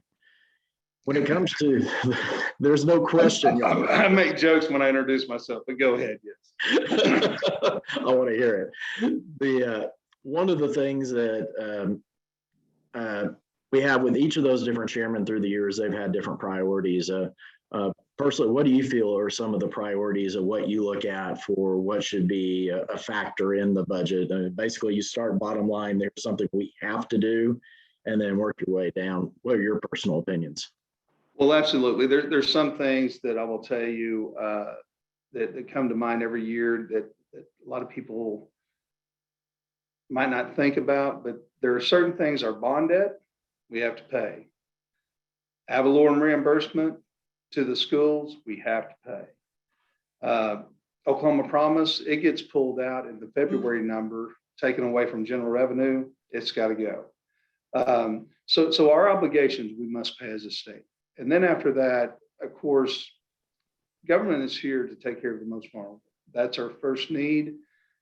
Things change throughout the session, but basically I start there, and then I look at what is the taxpayer getting in return for the investment in programs. But you know, one of the two things that are really big and hot topic items, and it changes every year. But workforce development this year is like everybody's talking about it. And then the other thing that ties into that we've heard a lot through the ARPA committee meetings is actually childcare is a hindrance to the workforce. So those two things will probably get additional funding in probably more than one area of the budget this year. I don't know exactly where or how, but that it's been a hot topic for the entire interim, and it started even last session. But through the interim of us working on the ARPA committees, those two items have come up in multiple committees as barriers, issues, COVID related, really brought to the forefront that the state needs to take a role in finding a solution. So I would look at that. And like I said, it changes every year on priorities or needs or just what's going on out in the state of Oklahoma. I think you made it Christmas in February for Craig Knutson with the Potts Family Foundation, because both of those topics were key for him. He and I were talking last night about how childcare right now does impact the workforce, because individuals, they can't have childcare for their kids, they can't go to work. So thank you for both of those points.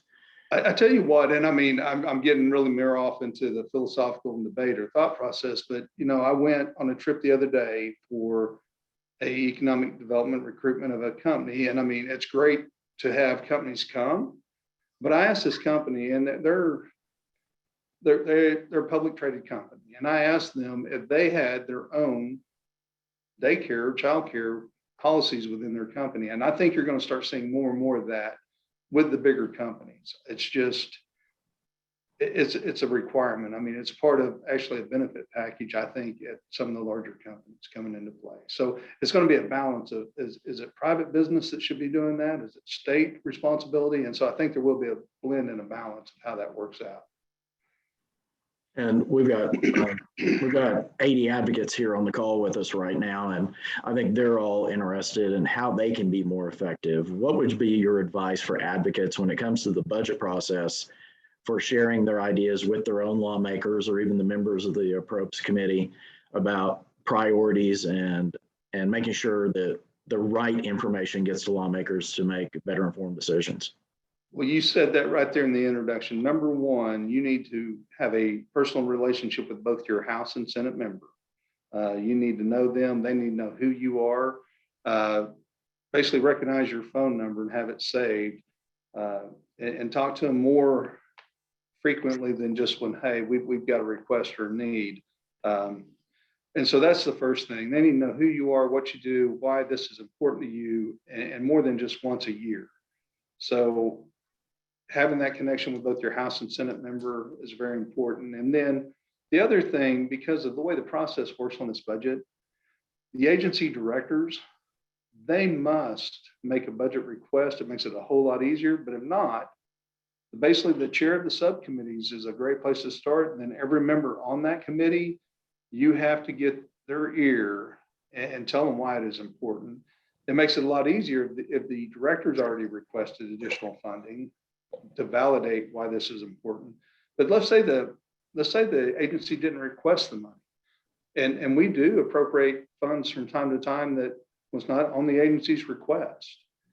And I will tell you, in the last couple of years, there's been more of those as agency directors under new administration have asked for flat budgets, or even some of them have asked for some reduced budgets.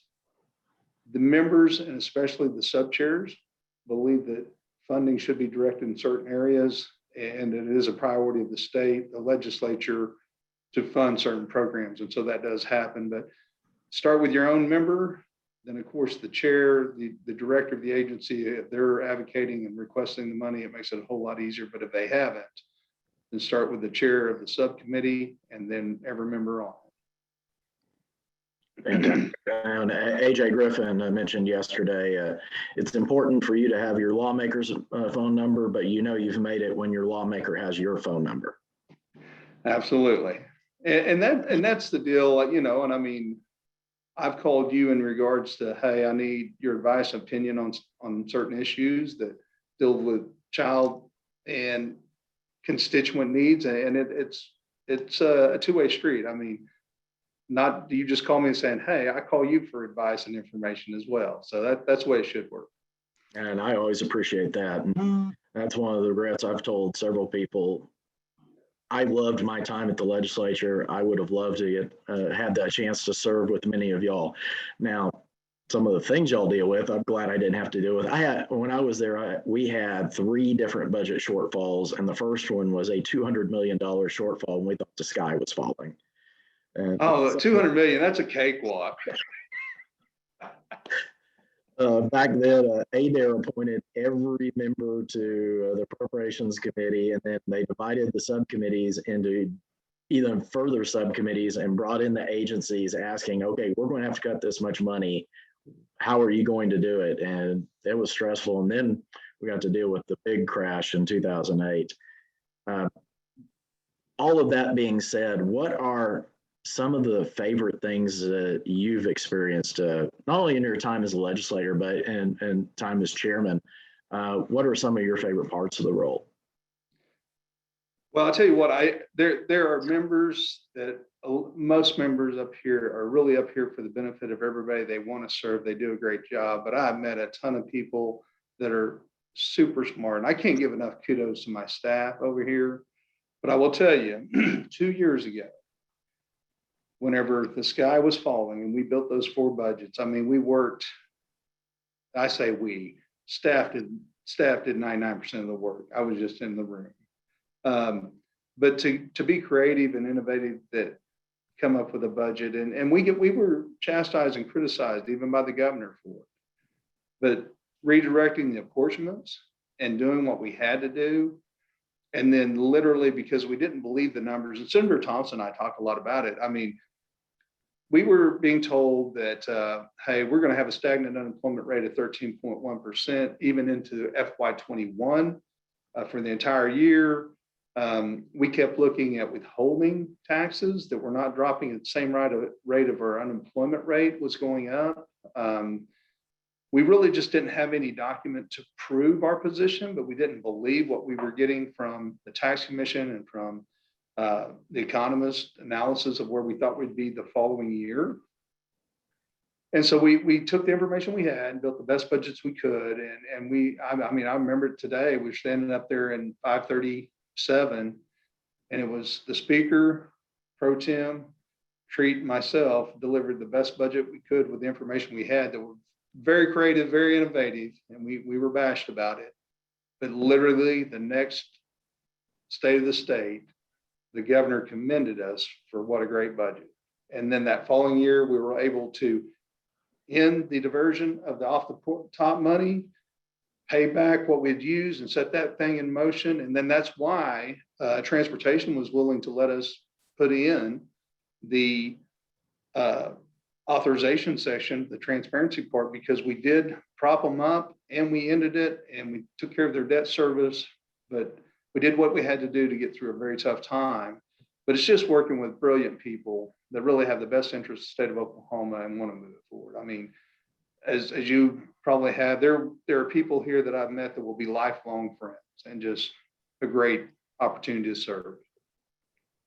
I completely agree with that. It really is a bond up there in that service. So because you go through a lot of tough times, and even some of the people you fight with tooth and nail on the floor, they still are your friends after you leave work that day. Absolutely. The 56 was the absolute worst, but we got past that. In the last few years, just like you said, I mean, we can have a difference of opinion, debate, argue on the floor even, but afterwards go have a meal and enjoy a great conversation and still socialize. So it's good. And you talked a little bit about the staff too. I had the great pleasure of working with some of those folks through the years. We know the staff is key. One of the items you touched on in your PowerPoint were the agency budgets when they submit those. And we know y'all just finished up that cycle, having the agencies submit their request. What are some of the things that you and the members of the Appropriations Committee look for to make sure that those agencies are submitting everything? And I know that transparency is vital for y'all to have that from the executive branch. I'll tell you what, it really is a collaboration between OWNS, which is the executive branch. That's where they turn them into. Then they send them out to the legislature, both House and Senate staff.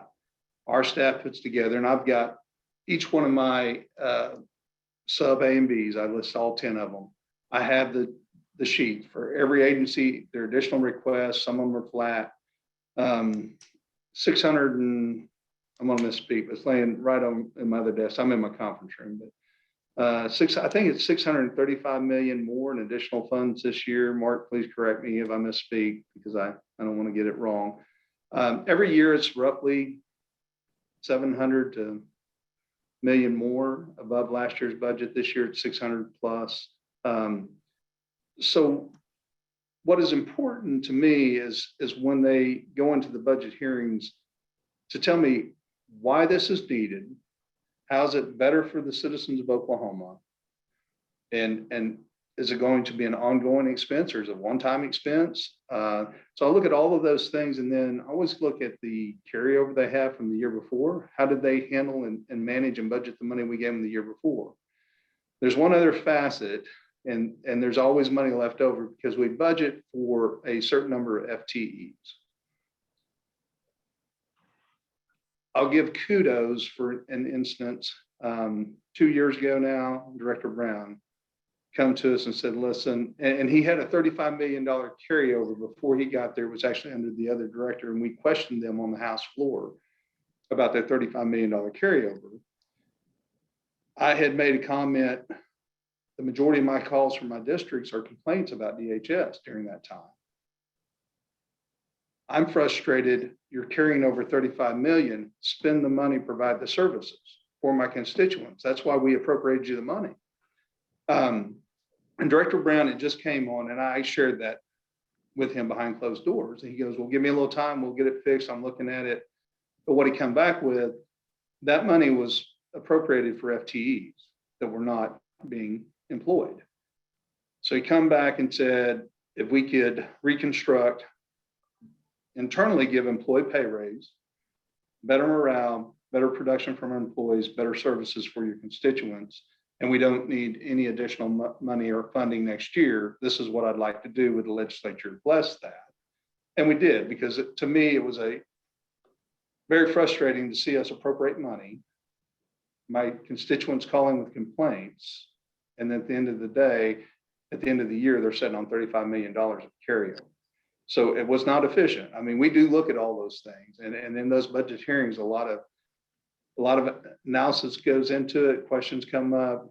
How well did you budget the money the year before? And then, of course, as we go forward, when they make a request, you know, what are we going to get for it? Is it one-time expense or is it recurring? And we're getting close to the end. I have one question that I want to ask, and I think the model that y'all use, I mean, it's been similar to the model that's been used through the years. There's been talk about zero-based budgeting, starting at zero. And in reality, y'all do quite a bit of that with those agency hearings. What are some of the things I think a wish list dream thing that you haven't been able to do, would you like to see going forward for you've still got a lot of years left, but what would you like to see set up for future generations of lawmakers with the process? Well, if I could take all the apportionments off the top, I would, but that is a big struggle and fight. I don't think we'll ever do that, but I do think we're gaining ground for at least having the authorization sections for the transparency, so that I'm content if we could get that accomplished. That would show the full amount of money that's going to whichever agency the apportionments off the top are going. So that would be a big win for me. As far as zero-based budgeting, I will tell you, in the tough times, you know, agencies cut the fat, the waste. As we continue to do audits and move forward, there's always room for improvement in everything we do. And myself personally, I can improve my processes as well. So learning from our experiences and our history and mistakes is always a plus. And so not being closed-minded, just learning every day and then improving the process. And, you know, and like I said, I had a little bit of attitude when I started this morning based on that article I read yesterday, but I have tried to make this process more transparent. More members are involved. I will say this on that same point. I didn't realize how big a deal it was, but the last 3 years, every Republican member has voted for the budget. My very first year in office, we had to hold the vote open for 2 hours to get 51 votes. That tells you something internally. People know what's in the budget. They have worked on it. They have had input. And I've had conversations across the aisle, and those are good friends of mine. And I've told them the last couple of times, you know, some of you guys should have voted for that budget. There were some great things in it. You know, when you're getting 70% of what you asked for, a few of you should have been voting yes. But, you know, politics is politics, and we'll get past that as well. But I have definitely tried to improve the process out here, and we'll continue to modify and make changes and get as many people involved. But you have to want to show up and work to be involved. Well, I gushed about you in your introduction. I want to continue that. I want to thank you for your service. I don't know what goes into your job because I never had the chance to serve in that role, but I had the chance to serve with and work for appropriations chairs. So I know a lot of what happens and the time it takes, the toll it takes on your personal life. Thank you for making those sacrifices and being willing to step into this leadership role. I appreciate that, Joe. One other thing that has really happened the last couple of years that I want to be sure and put it out there. We have not appropriated our full authority the last 2 years. I hope to see when I'm gone, they still do the same thing, which it will draw a debate and conversation at what point is enough savings. That conversation is coming. I don't personally believe we're there yet, but the fact that we can leave money on the table, have cash, have cash when you come back in, and we need to make a supplement somewhere, we have it. It's a great position to be in from the state of Oklahoma, and I hope they continue not to appropriate the full 95%. So we'll see. Well, Mr. Chairman, again, thank you for taking the time this morning. I know especially how busy you are right now, and please thank Tammy for getting us fit into your schedule. I will. Thank you very much. Y'all have a great day. You too. Thank you. And we've got just a couple of minutes left. I want to give everybody a chance to have a little bit of a break. The next panel is another one of those that's really well received from what we've done in the past. We're going to hear from some of our colleagues in the media sector, the fourth branch of government, or I guess the fourth estate when it comes to government, and how they interact with politicians and government as a whole. And so let's take just a couple of minutes break, and then we'll get back with our next three panelists. And if you have questions or comments, please burn up the chat section over there. We'd love to hear comments and certainly offer up ideas for us as we get going planning for next year. I hope this has been worthwhile and beneficial. We've received several comments offline of how much people have enjoyed this. Adam, I didn't even see you on here. It's good to see you.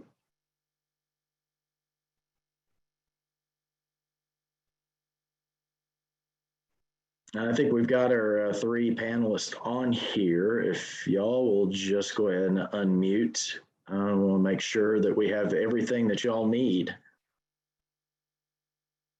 Good morning, Joe. Good morning, Joe. Good morning.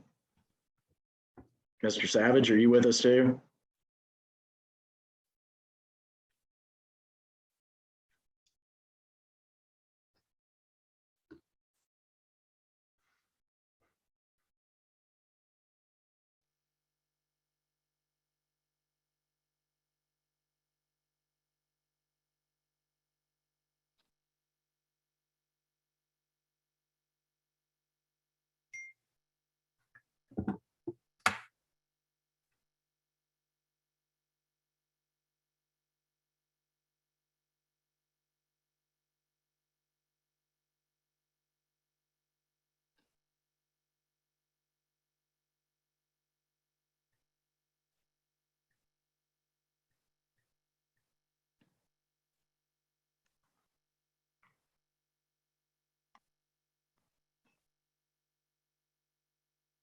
And while we're waiting, I want to do a quick shout out once again. I want to thank our sponsors who made the Legislative Learning Lab possible. The Oklahoma Center for Nonprofits, Leadership Oklahoma, and the Oklahoma Academy are collaborative partners. They worked with us to help develop some of the key points on this and reached out to their membership to attend. We're certainly working with each of those organizations. Our financial sponsors, we certainly want to thank Charles and Lynn Schusterman Family Philanthropies, Paycom, George Crumey, TSET, and the Potts Family Foundation for helping with their contributions to make sure we could put on this conference. So if you know folks with all of them, please thank them if you've enjoyed this. We certainly hope you're getting the most out of this. Mr. Savage said he had somebody walk in, so he'll be on here in a few minutes. We'll go ahead and get started. I've had the pleasure of working with these two gentlemen who are with us right now for quite a while through my service, going back to when I was a lawmaker and then continuing into the nonprofit sector. Rob, you're up on my screen. We'll let you introduce yourself and give your background. Hello, Joe. Hello, everyone. My name is Rob McClendon. I started in the broadcast industry in 1984. I actually worked at the television station where you saw a lot of the David Koresh stuff coming out of in the 90s, which eventually led to the Murrah building bombing. So that's one of those weird ties that we have sometimes in journalism.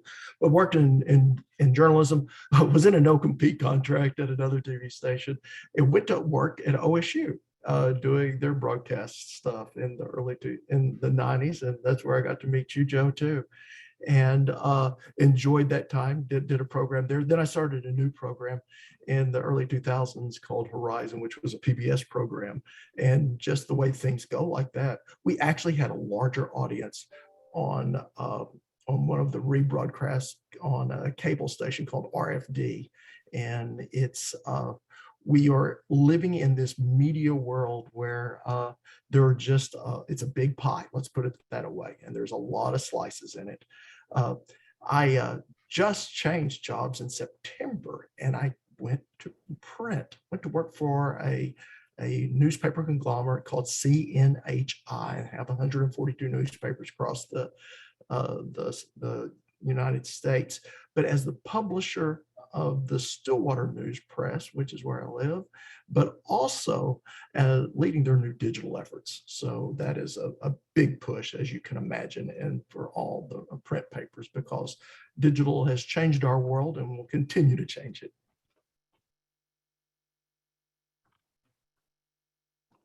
Next, I want to introduce another good friend, someone who I thoroughly enjoy weekly seeing his editorials, which are a breath of fresh air on TV. Brent Hensley with KOCO TV. Good morning, everybody. Thank you, Joe. You're way too kind on the editorials, but I'm glad to be with you guys today. A little bit about me. I am a Oklahoma City native. Grew up through the Oklahoma City school system. I am a cowboy, as all fine people are, at least Joe. And I've been in the television business now I graduated from OSU in 1980 and went into the television business that fall. So it's been going on 42 years. I'm from the sales side of the business, excuse me.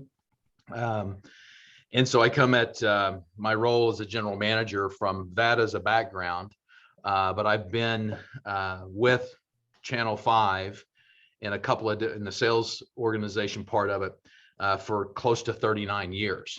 I came back to KOCO after spending a couple of years at our station in Fort Smith and Fayetteville, Arkansas as the general manager. I came back to Oklahoma City and I got the privilege of running the television station that I grew up in and the town that I grew up in. So I've been the general manager here at Channel 5 for, now 22 years. And I love the business. I love Oklahoma City.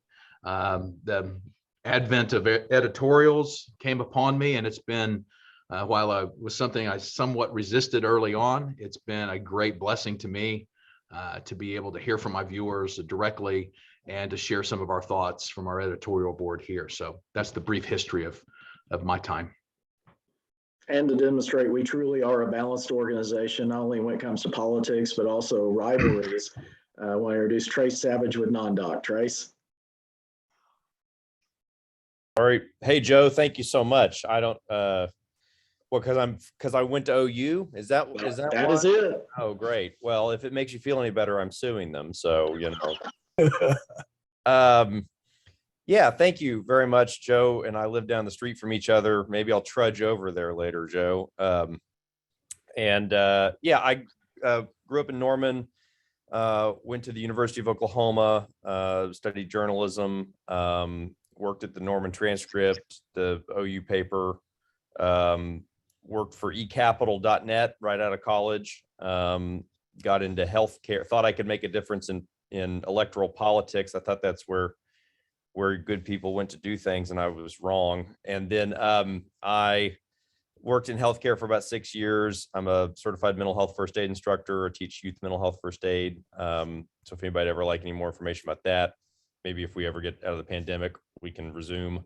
But then was able to be the founding editor of Non-Doc in September 2015. It's nondoc.com, nondoc.com.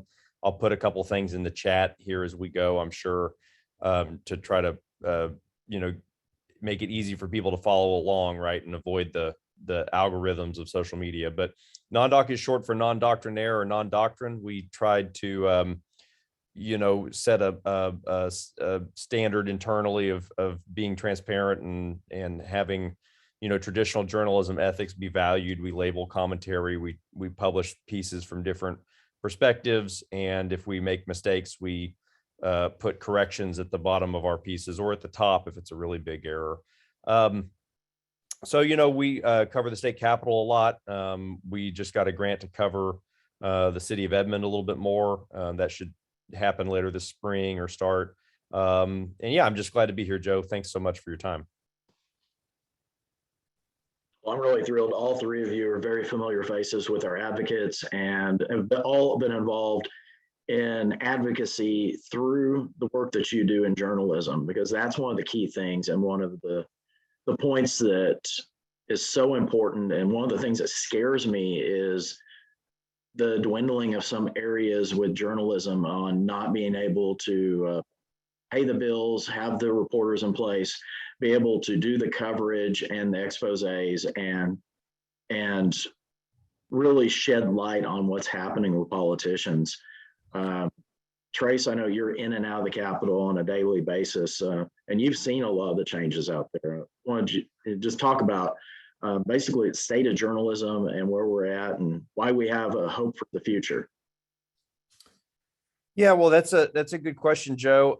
I appreciate that. I will say that I think things are, at least in terms of the state capitol, things are better than they were 5 years ago when I got back out there. You have certainly, non-doc, myself, and then you also have the Frontier based out of Tulsa that really didn't exist 7 years ago, so didn't have a Capitol presence. And while we've seen some dwindling from, I think, AP had 2 folks for a while and they're down to 1, and there's some other things. I think that we've been able to help do some things a little bit differently. And then I think really the big change, and at the risk of Mr. Hensley and I getting into an awesome internal conversation, the big change that I think has been mostly positive is the return of the commercial TV stations to the Capitol. For years, really everybody, they didn't cover the Capitol. Now, that said, and Brent, I'll just say it right here. I think everybody, I think your employees would love it if sometimes the commercial stations, all 3 of them end up chasing the same abortion bill on a given day, right? Or the same, death penalty bill.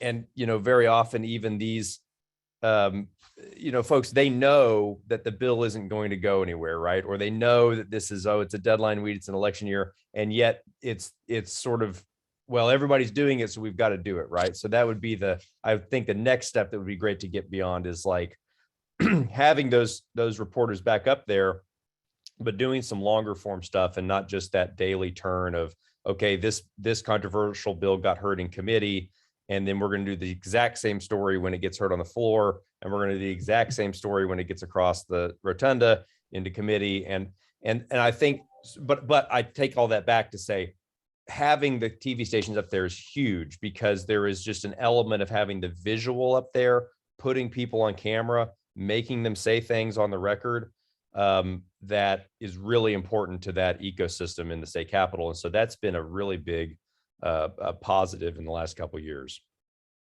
I want to jump to Brent on that too. I want to say personally, thank you. KOCO, as the station has had somebody embedded out there, has had a reporter doing that day in and day out coverage of the Capitol. And I've heard stories about the old days with the old press gallery. There were 3 sections of the old press gallery. There was the print journalism, the middle area was the radio, and then when you were looking up at it, the far left side, I think on the south corner, was the TV stations. And there were spots for all of the TV stations. And for years, it was just completely vacant in there. And y'all were one of the ones that have put somebody back in there full time. So just want to talk about why did y'all make that decision, and what have you seen as a result of that? Well, I think really what it is, what it really came to is that viewer interest in what was going on in state politics grew.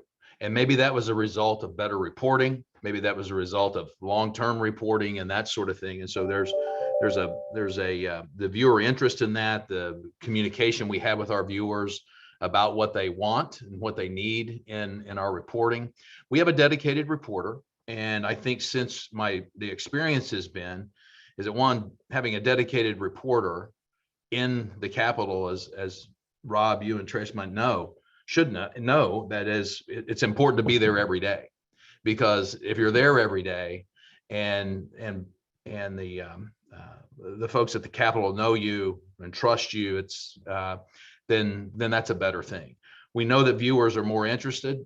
Local politics is what I think is much more meaningful into a daily life of our citizens. So, and it's been something that we have been back into and are continuing to grow. So it's as the need becomes, we will adjust our resources that way. Yeah, if I could chime in, I think that the watershed, and Brent, I'm pretty sure you were there at this time. After the teacher walkout in 2018, I think there became, or not even just after, but in the lead up to that fight over teacher pay and revenue. I think that was where at least I saw the room go from basically empty all the time to, okay, now it's full. There's 3 or 4 or 5, people there. Yeah. I would, I think that are those moments where you do see it. And I think you're right. It's a matter of having those great stories to tell. To your point, it's, everybody has the lead. That's the one story or whatever, the other stories and the other real impacts that happen to viewers, and what's important at the base level of every citizen, every person in Oklahoma. If education's been a problem in this state for years and years and years, and I think at that moment in time, that was the crescendo, if you will, and I think it's become evidenced by the number of people that were out there.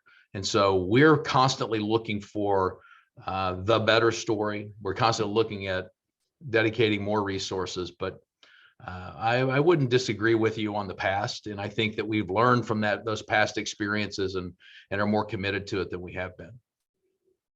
Rob, I know you've had your fair share of covering the Capitol, both with your prior work and then through that experience, I think you've driven the Stillwater News Press to cover quite a bit more on politics as a whole. Could you talk a little bit about what you've seen there? Well, what I will tell you is that from a television reporter's perspective, Capitol stories are not easy stories to tell because they're complicated stories. They're very diverse, and there's all the very avenues. And sometimes you can actually get caught up into the politics of politics, which I would maintain most people don't really care about. They care about how this is going to affect them, and they don't care what you guys are fighting about or not fighting about, or who likes who or who doesn't like who.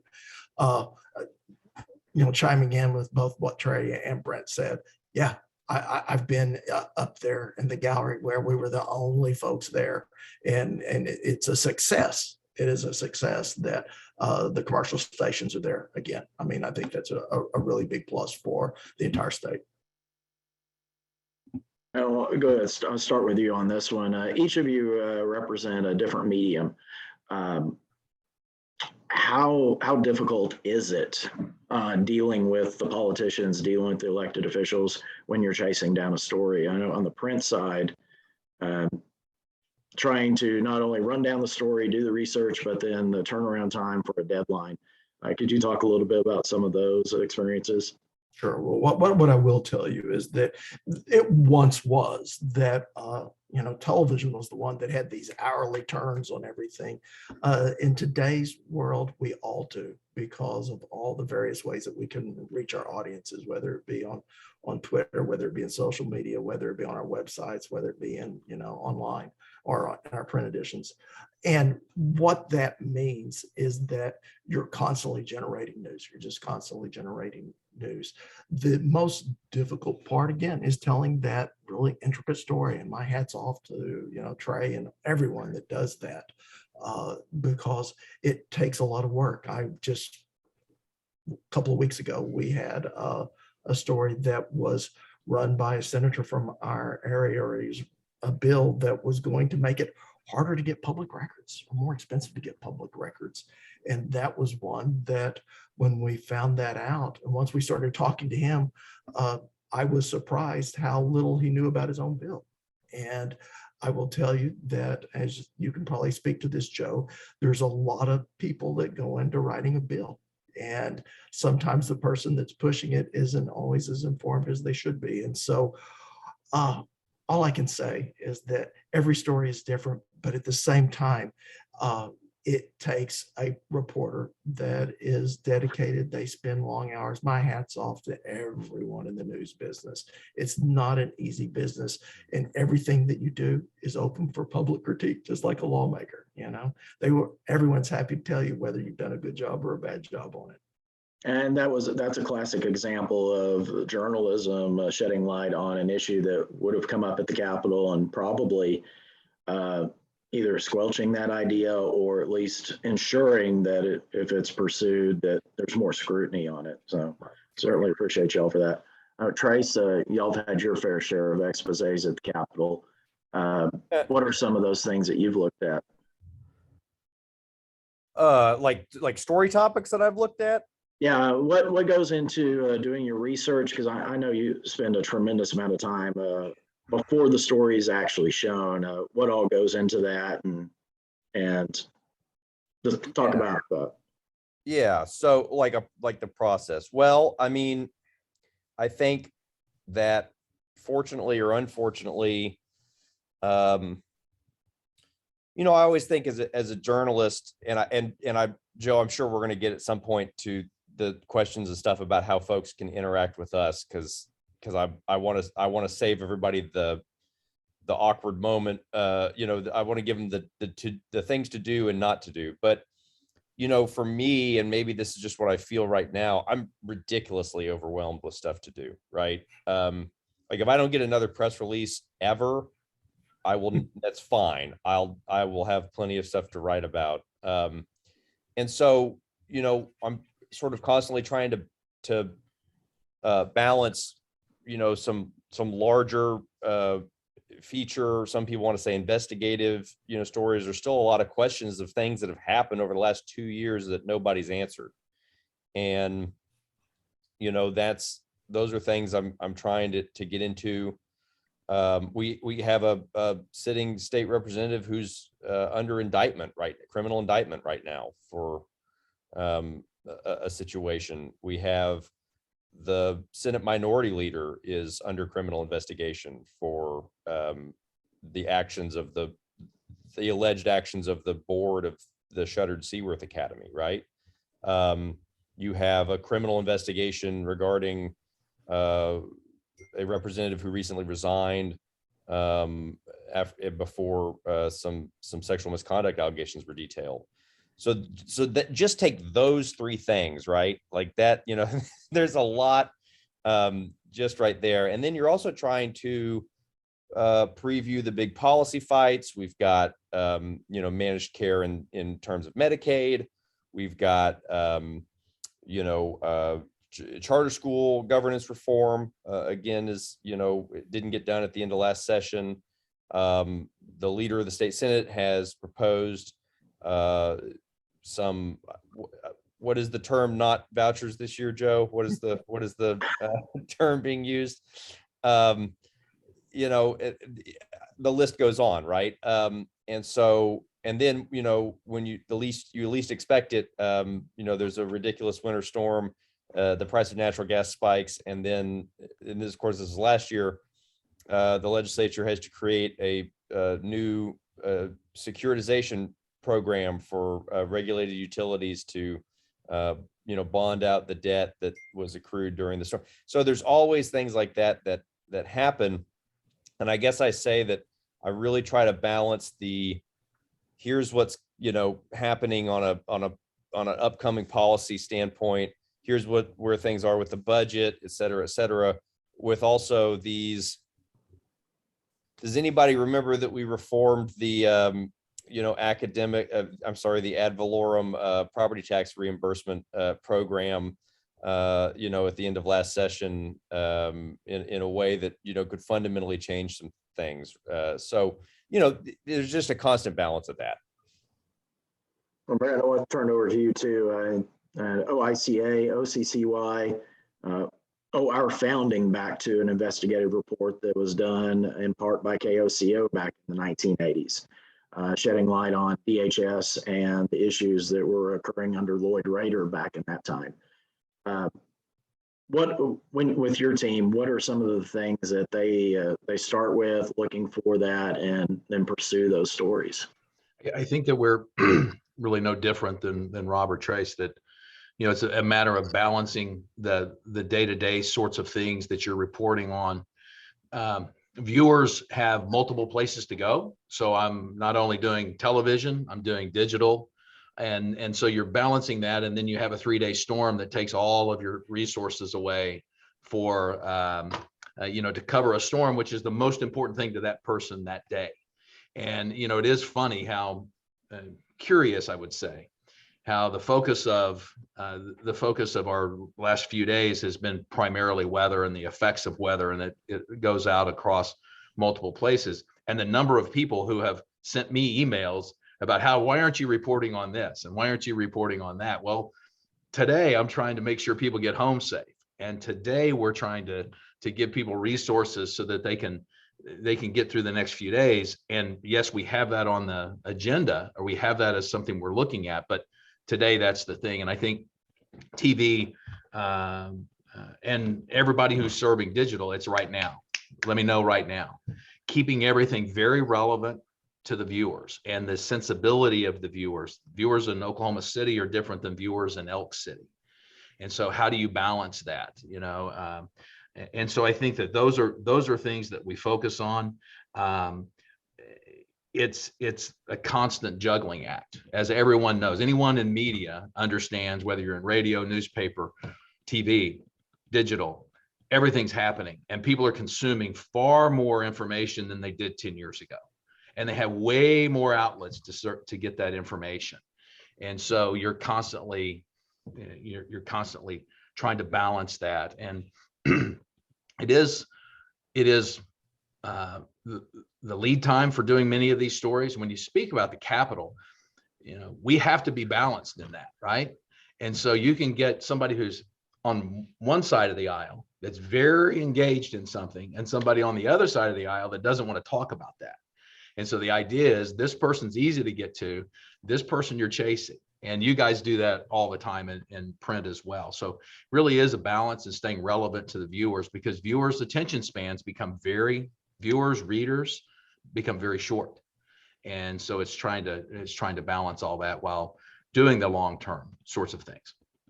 Hey, Joe, if I could jump in here, I think one of the elephants in the room is that, as far as us that produce local news, is that cable news, where a lot of people get their information, has gone partisan, and they're siloed, and someone that's watching one cable channel is not hearing the same thing that someone that's watching another cable channel is hearing. So they're living in completely parallel universes in a way. And that's where I believe local news is really at a critical stage in terms of our democracy, that if we dip our toes in either of those, it would be a really bad day. We need to just stay just where we've historically been, is what's good for our viewer, our listener, our reader, and really stay out of the partisan stuff. I would add, during COVID, we saw that strikingly, that while cables, the the growth in cable and particularly cable news. We saw that in research in the early parts of the pandemic, how viewers who hadn't been there migrated back to local television because they needed to know what was going on in their community. It doesn't do anybody in Oklahoma a great deal of good to have all the focus be in New York. And so we found that they came to us because we were a trusted source and we were there every day. Now that spiked and it's kind of started to winnow out. I was just on a call with our programming arm, and viewership to national cable's gone down virtually everywhere. Fox is probably the only one that is a little bit flat to just slightly down. And so there are these ebbs and flows, but I can tell you, and we live by this, we're a local television station.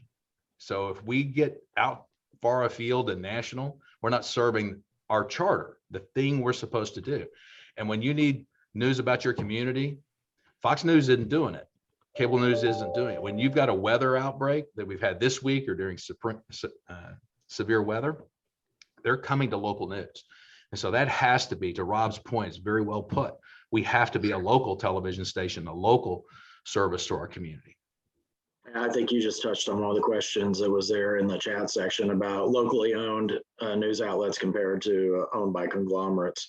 I mean, a lot of it is determined by the local people there and the leadership teams at the outlets. I can speak to that directly. I mean, our company, we're owned by Hearst Television, which is a wholly owned subsidiary of the Hearst Corporation, founded in journalism 135 years ago.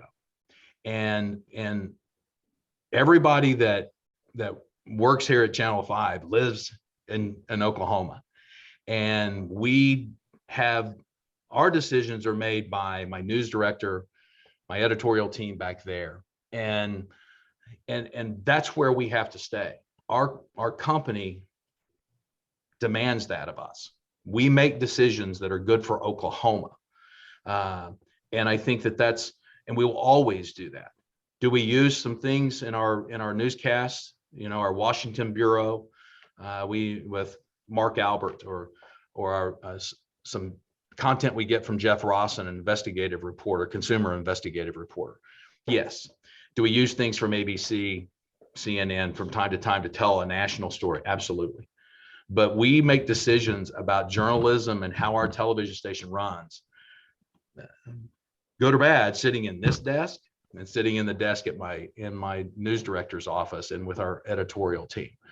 But that's the basis of our ownership. Yes, we are owned by a company that doesn't have its headquarters in Oklahoma, but my headquarters is right here. And I've, 39 years in Oklahoma working and running for a television station. I grew up here.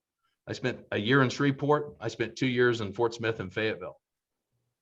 I'm 63, so that's 60 in Oklahoma.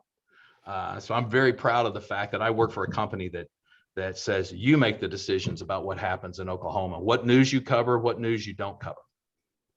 Rob, do you want to touch on that too, since you had a similar situation? Well, I just have to say, my hat's off, number one, to Brent. I mean, I've never got to tell him this, but I've been a fan of his editorials as long as they've been on. But what I have to believe, Sinclair got into some trouble a few years back for having some corporate editorials that they had everyone read, and that just wasn't good. I mean, bottom line, that was bad. We could all agree that was bad. I can tell you, when I interviewed the company that I work now, CNHI, I was completely prepared to just talk about profit and loss with these people. And all they wanted to talk about was journalism, local journalism, and the importance of local journalism. And I'm impressed with that. I have never been told from a corporate entity of how to cover anything. So I think in general, people that are in the news business do appreciate it. Now, there are some bad actors out there that are just trying to suck all the profits out of something that they can. But in general, I think even some corporate ownership isn't necessarily bad. Hey, can we riddle the people who owns CNHI, Rob? Please go for it. I'll buy a bottle of bourbon for anybody who's got the answer in the next 5 seconds. Anybody? it would be the Public Employees Retirement System of Alabama. So it's just, Exactly. there's your little funny, there's your fun fact of the day, right? And if you ever see one of our papers and there's this huge ad for a golf course in Alabama, well, it's also owned by those same folks too. That's right. We don't own anything. We have a dartboard in our office, but that's about it. And I've been to each of your offices. I can attest, y'all are living luxuriously. Yeah. Hey, Joe, I'm going to throw something into the chat real quick because, again, I'm just, any opportunity I can to market and get around the pains of the algorithms of social media. I just put a link in if people want to follow anything we do at NonDoc. You can follow us on Facebook or Twitter or set up Google alerts. But the link in there goes to a page that shows our newsletters. And actually, I was working on our Monday Minute newsletter, which previews the legislative session each Monday morning. Now, I mean, obviously, I don't predict the future, right? So I don't know, what's going to happen Thursday afternoon necessarily, but tries to give people an overview of what's going on, some resources, some things like that.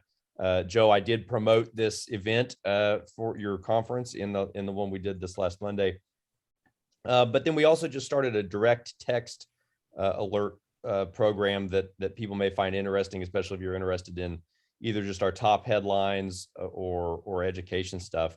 And so I was, maybe I can ask a question of Brent and Rob, and maybe Rob, this is a little more applicable for you, but it used to be when I started at the Norman Transcript, also owned by CNHI, you had, if you got your story on the front page of the paper above the fold in the morning as a journalist, hey, my job's done. I did, look at what a great job I did. And, here it is.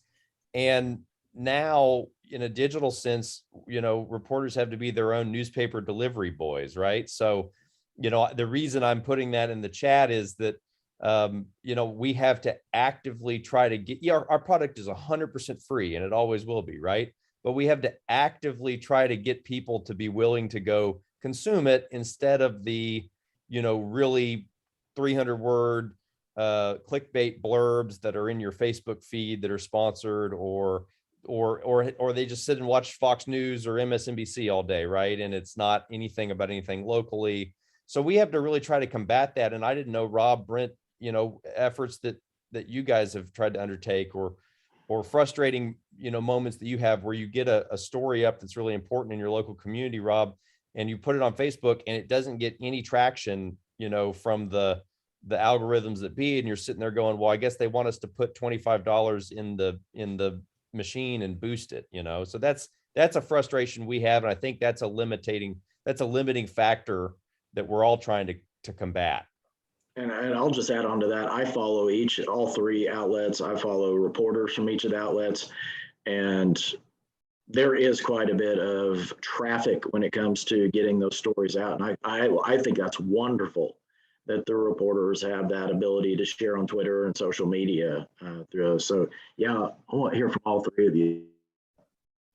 Well, Go ahead, go ahead, Ron. Brent. Well, I will just start off with say, sometimes I feel like on Twitter, at least, that we're all just talking to each other. That a lot of journalists, a lot of people in policy, a lot of politicians, we're all on Twitter, and we're just talking to each other. As far as Facebook, I'm not above boosting a post occasionally. I'm not. At the same time, I think we have to find our audience where they are. And for us in print, right now, the latest numbers I saw is 5% of people age 18 to 29 rent a print newspaper. Well, they're getting information. So where do we find those people? That's the challenge. That is the challenge. Go ahead, Brent. I agree. I've boosted a post before.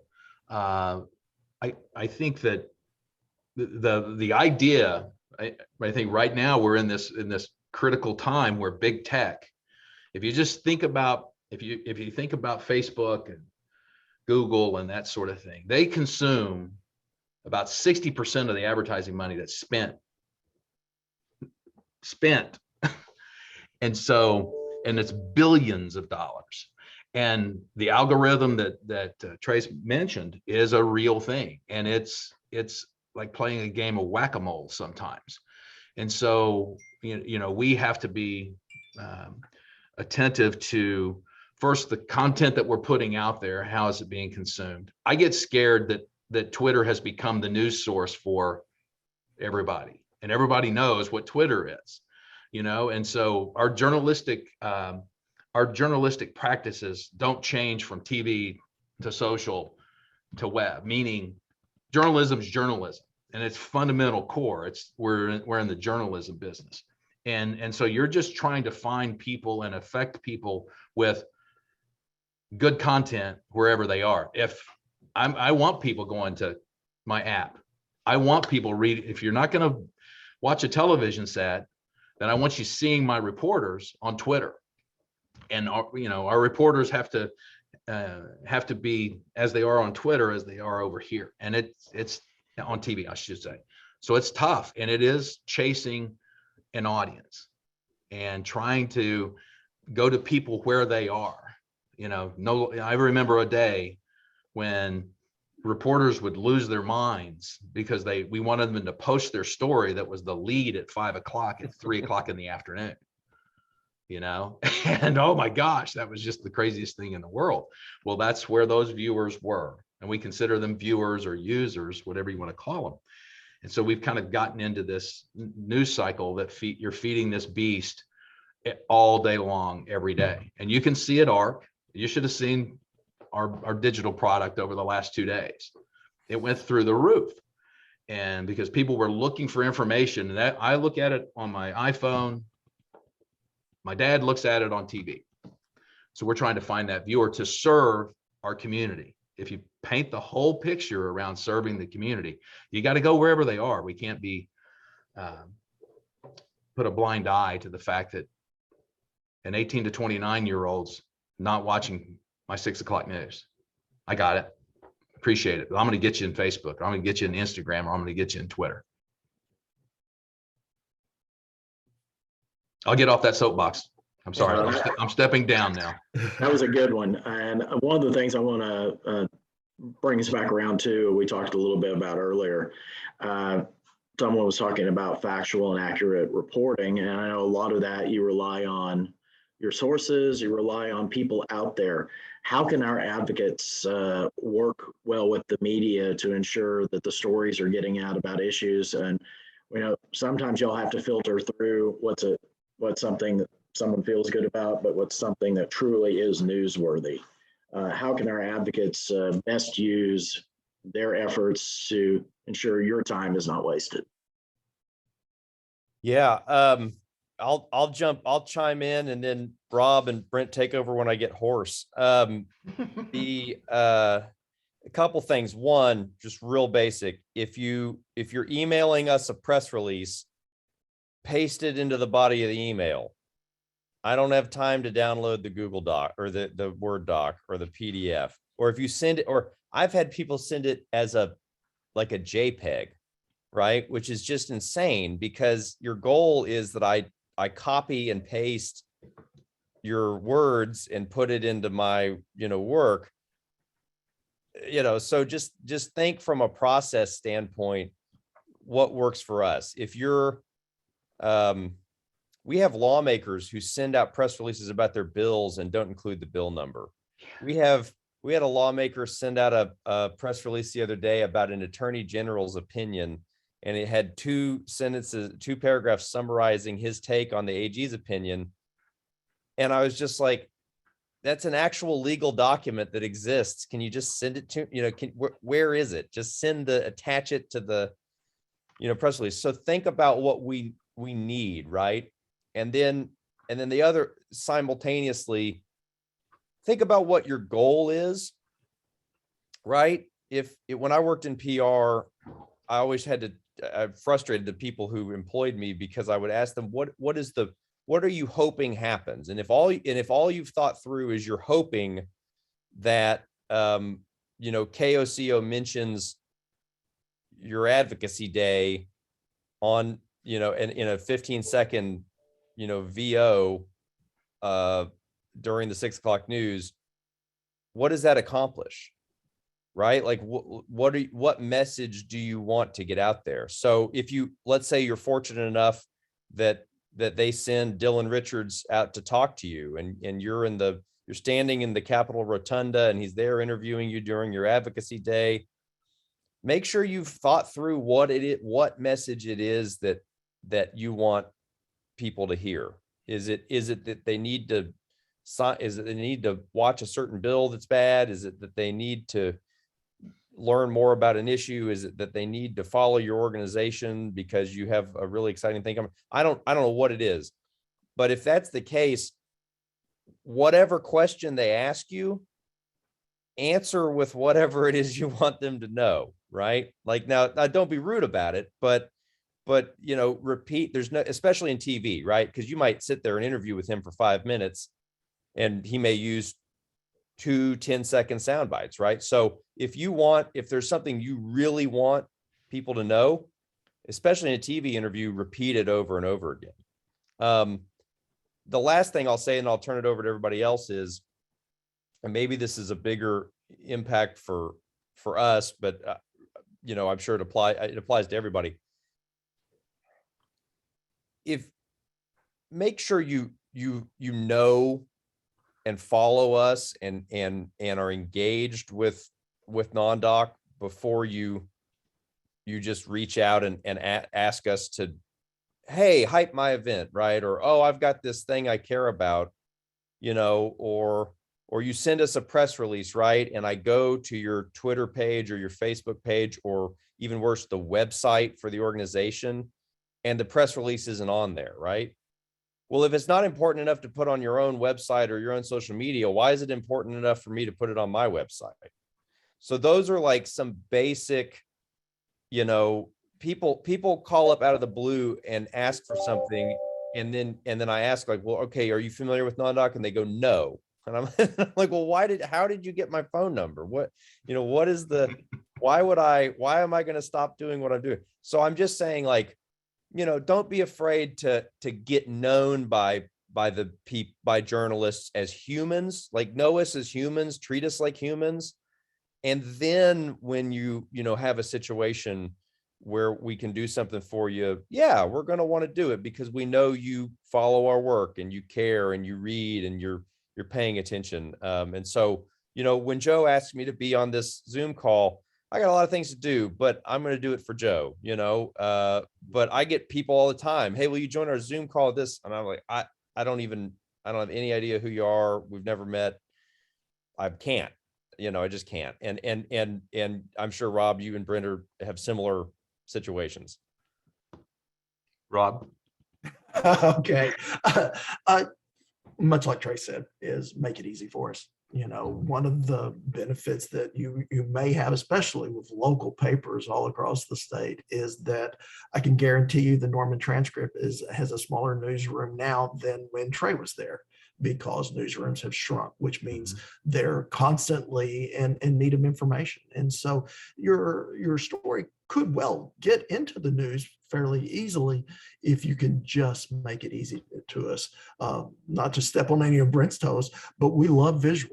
I mean, print, digital, we all love visuals. Think about your visuals, and also think about if you have a bigger issue, who is someone that you can give them, or you can, give them a contact to that can represent that issue. It really does. People listen to people, people watch people. If you can give me a person that demonstrates what you're talking about, that helps so much. I'm not to jump in too much, but that's exactly right. People call or email and they say, there's this horrible thing going on. Will you do a story on it?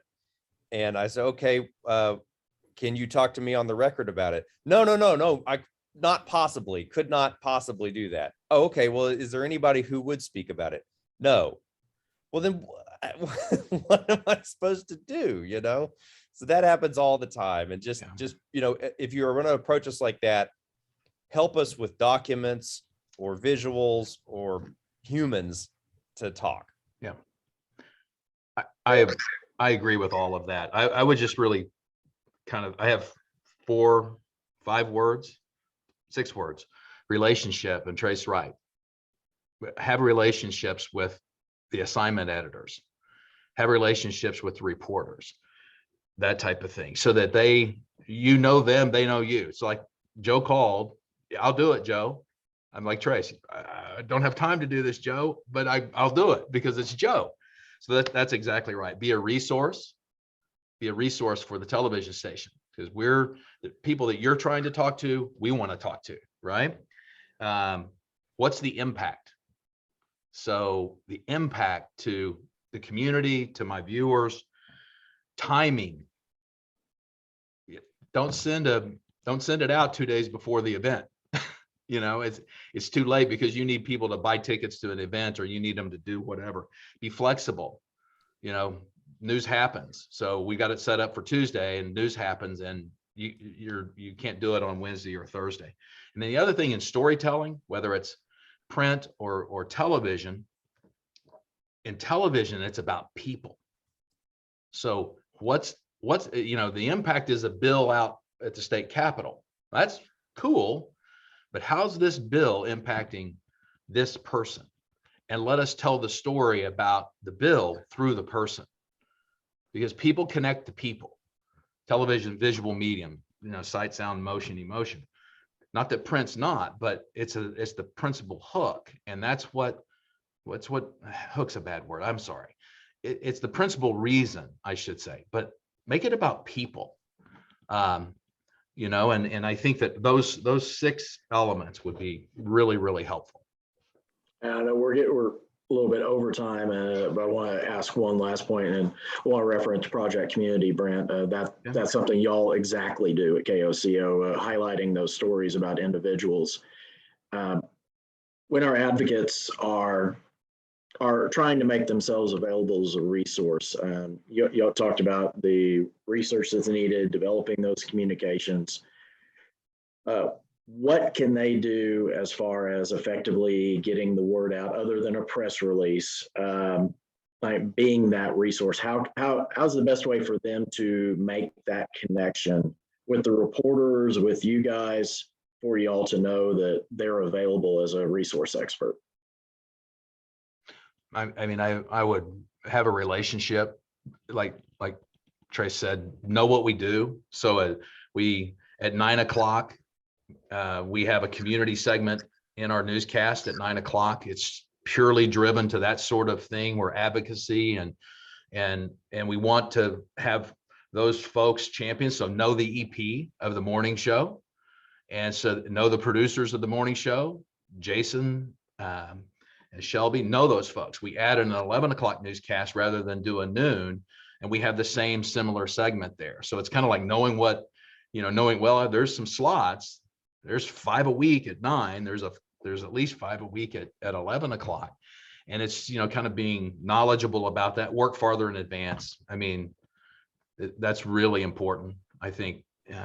And that shows that it's important to you, that you've thought about it and you've planned it out.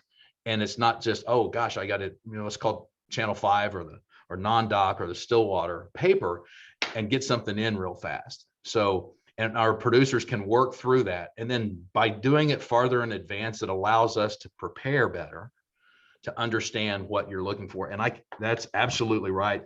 What's the impact? Tell me the impact. Whose life is this going to change? So for me, in our stuff, that's where it really falls. Yeah, I tossed a link to some we call news values. Impact is one of those. The unusual, the old question of, dog bites man. That's not a story, but man bites dog. That's a story, right?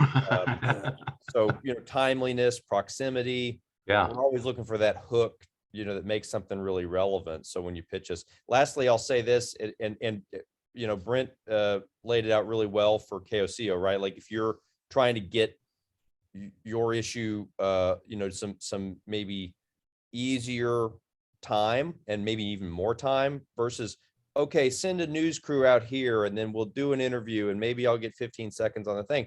If you can, pitch it so that your person will go in there at 9 a.m. and be on camera for 4 minutes,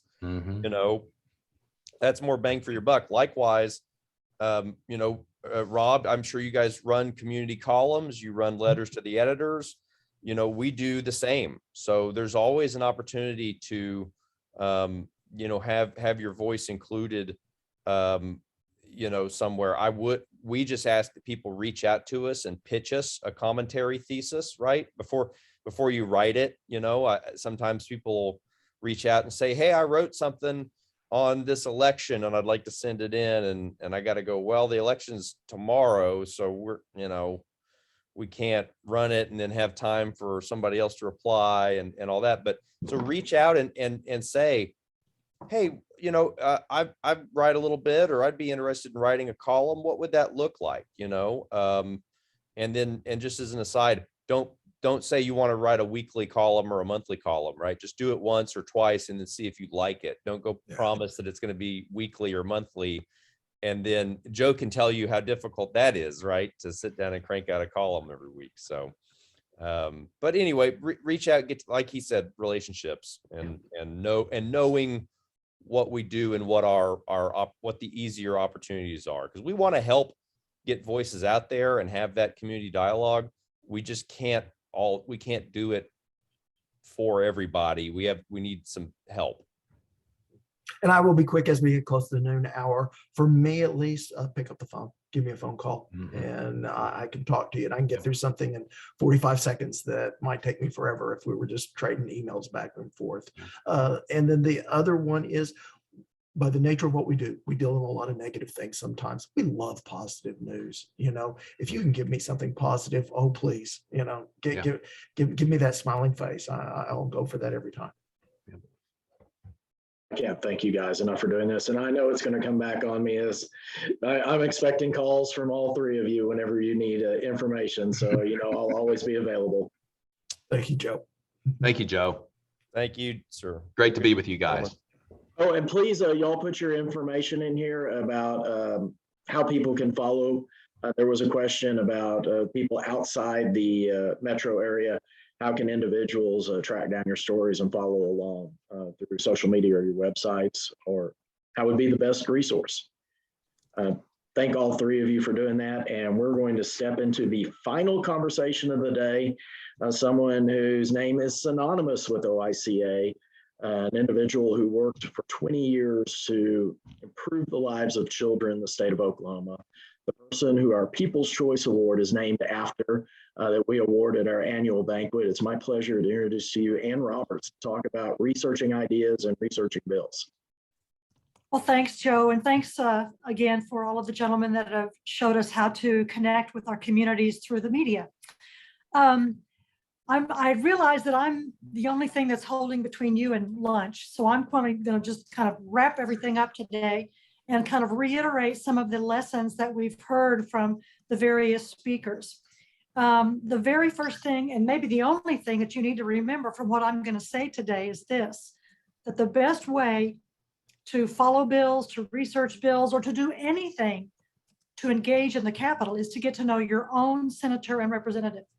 They are your doorkeeper. They are your door opener at the Capitol.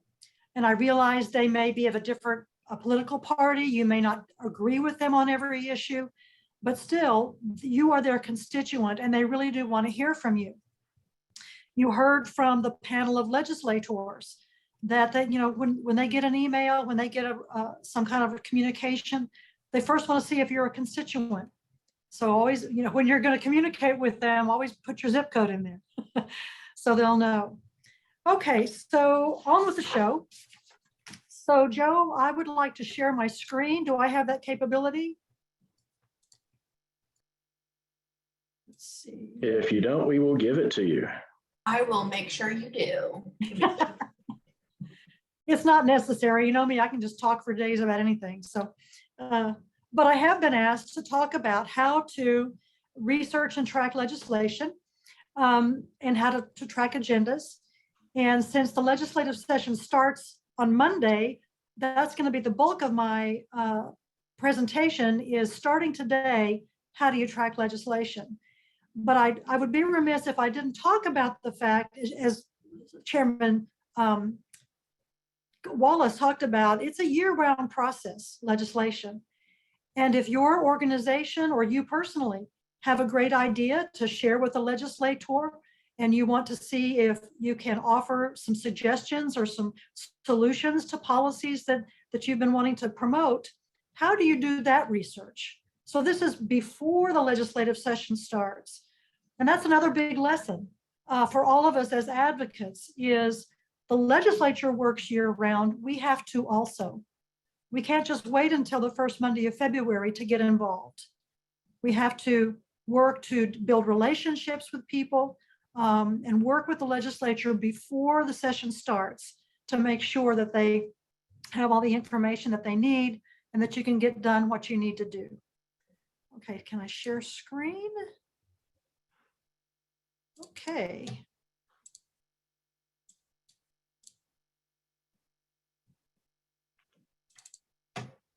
All right. Are we seeing it? No? Oh, it switched away from it. Huh. Got it there where you see the initial screen. There we go. Is that it? Can we see Perfect. it? Got it. All right. All right. So my topic again is how to research bills, follow agendas. And so before the session starts, say last, July, September, perhaps your organization met together to figure out, as Joe did with the fall forum, to figure out what you want to do with the legislature. So of course, the process is simply to figure out specifically what you want to have done. And as Chairman Wallace indicated and some of the other legislators indicated, there are really two things going on at the state capitol at the same time. It's the policy issues that are going to go through a policy committee, but there's always budget issues also. So just determine which of those things that you're going to be working on. Do you need to make a policy change or do you need additional funding? Let's see. A question was raised about other states, and is that important? Well, for me, the importance is what success have other states had? What resources could you tap into rather than doing original research yourself within Oklahoma? And I wanted just to slip this email or this website here for you. NCSL is the National Conference of State Legislatures. And they are a national organization that tracks all the legislature that's going on in all 50 states. So if you go there, like if you think, golly, we want to do something about maternal and child health, you go to their section, click on maternal and child health, and you can see how other states have addressed that issue and what research is done. They can tell you what the rates of maternal death are in your state and that sort of thing. So I think having a few resources available to you are really helpful, and I wanted to slip this one up there for you. Okay, well, we heard, I think it was Rob, talk about the issue of Open Meetings Act or Open Records Act.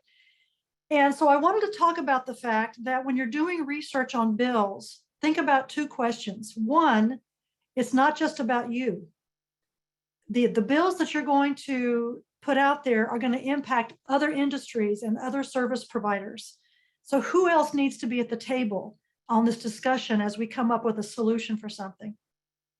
Number two, nobody likes surprises. And that's exactly what happened with the bills relating to Open Meetings Act. So you had a very well-meaning constituent offer some solutions to a very well-meaning senator, but they didn't include everybody else. So that sure enough, they were all surprised by the introduction of this legislation. And as Rob said, they had to call the senator and say, well, here's some additional information you may want to consider. It's a very complicated issue, and it's unlikely that it could be solved with just one simple bill. So he actually pulled the bills. And I'll give you another example. As Joe mentioned, of course, I was the director of the Institute for Child Advocacy for 20 years. And then I went to Integris Health, and I was there for 10 years. So all the examples that I give are either about children or health. So this one's about health. Several years ago at Integris Health, we came across a situation where we wanted to protect our patients. And it was about when people present to the emergency room and they are a danger to themselves or others, there are actually This may shock you. Federal law contradicting state law. Go figure. So federal law states that when someone presents at the emergency room and they are a danger to themselves or others, the provider in front of them can order a restraint. Oklahoma law says only the physician, not healthcare provider, but only the physician can order that restraint. Well, this may also come as a shock to you, especially in rural areas. A physician isn't actually on site in the hospital 24/7. And of course, these kinds of emergencies always happen at 2 a.m. when the physician is home abed. And so what has to happen is the physician has to get up and get to the hospital. And by that time, that patient might have indeed hurt himself or someone else. And so we felt it was important to bring Oklahoma law in line with federal law to allow whomever is the healthcare provider there. But think about this, how many other industries and service providers need to be a part of that discussion, or who might have something to say about my suggested changes? You have your physicians groups, the osteopaths, the allopaths, you have your nurses, your other hospitals, mental health providers. So what I did was, before session started, got together with all of these groups to say, here's what Integris would like to do. What do you think? And we all worked on language, and everybody was satisfied before we introduced the legislation. No surprises. So that everybody was on the same page and saying the same thing to their legislators, and we got the bill passed just fine. So always look to, reach out to the people that are going to be impacted, so that when a bill is introduced, nobody is surprised by it. All right. Okay, so here's what I think Joe was really wanting me to talk about. As of today, how does one track legislation and keep track of things, and not just legislation, but the agendas that are going on? And there's basically two ways to do that: with other people or by yourself. And by that, I mean through an organization. This is my preference, because even though everything at the Capitol is transparent, now you can find all the bills are online. You can observe the committee work online. You can observe the floor work online. But still, there are some obstacles to the layperson who just wants to know what's going on to keep up. And so I wanted just to show you that some of the challenges with keeping up with legislation, and these topics have been talked about today and well, since Joe started on Wednesday. The first thing is the timelines, the pace of everything. And as Senator Floyd talked about, she's running herself ragged up there, and things go so quickly. And I think one of the persons talked about, that first deadline is only 4 weeks into session. And the next thing is that volume of bill. There are thousands of bills that have been introduced, and another couple of thousand carried over from last year. So all of these bills have to go through that first deadline of just the first 4 weeks. So it's really challenging to keep up with.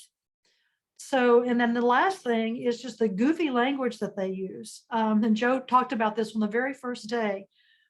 When a bill is going through the process, at each section of the process, it gets a different determination and a different name. So you'll have the introduced version, then you'll have the committee version, the committee substitute, the floor version. You might have one that's called engrossed or enrolled. And the John Q. public doesn't understand any of that. So that's why my bias for everyone trying to keep up with stuff is to hook up with an organization or multiple organizations that share your values, that work on the same topics that you do, that actually follow legislation for you. And they usually have a commercial tracking service that helps them keep track of stuff, so that you don't have to try to do it yourself. Because if you are like working people who can't be at the Capitol all day, every day, it's incredibly difficult to keep track of. So my advice is always to, as child advocates, you can hook up obviously with OICA or OCCY. These are your like aces in the hole for keeping up with legislation. You can ask to be put on their mailing list. Many of them will have a weekly or sometimes monthly, but during the legislative session, it's usually a weekly bulletin on Fridays that will come out with a capsule of what happened this week and maybe showing you what's going to happen next week. Okay, so if you do want to do it yourself, there's a couple of things that we could talk about. One is there are commercial tracking services if your organization has money to invest in the legislative process for you. I would highly recommend one of these services. And as we mentioned before, now there are national organizations that track these things too, but these two, Quorum Call and LegisOK, are Oklahoma owned and operated. They have reporters in every room in the Capitol, and they can really help you figure out what's going on. They will put in your inbox every morning, you know, what's going to be happening, or you can go to the website and click around and figure out what's going to be happening next week, and to make sure you know what the agendas are, what committees are meeting, what time, where, who the members are. They have just a wealth of information. It's very robust systems for you to keep track of things. Okay. Let's see. But then the other thing is there are also some free things that are available to you. The two that I've put up here are the ones that I think most Oklahomans use the most. One is LegisScan. That is a free service, although they do have a paid piece too that adds pieces to it. But it still can be a challenge, especially the Oklahoma legislature site called LENS, Legislative Electronic Notification System. It's kind of clunky. So for instance, with one of the paid services, if you bring up a specific bill and it's interesting to you, you can just click it and save it to your tracking list. With LENS, if you find a bill that you're interested in, you have to write down the number and then back out of it and find the place where you can put the number in and then look it up and track it. So it's just a little bit clunky. Has the same information, but again, it's just kind of clunky. But before I'm going to do a little demo for this to make sure everybody understands how it works.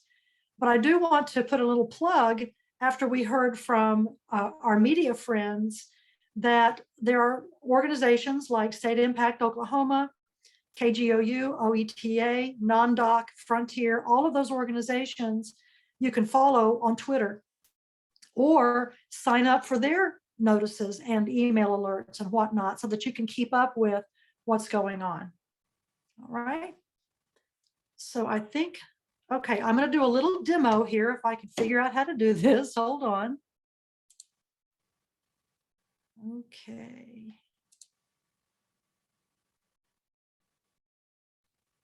Let's see.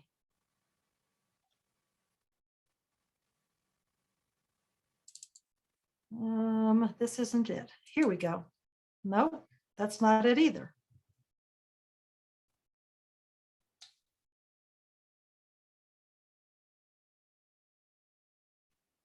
Well, Joe, I think I made a goof here. Hold on, let me see.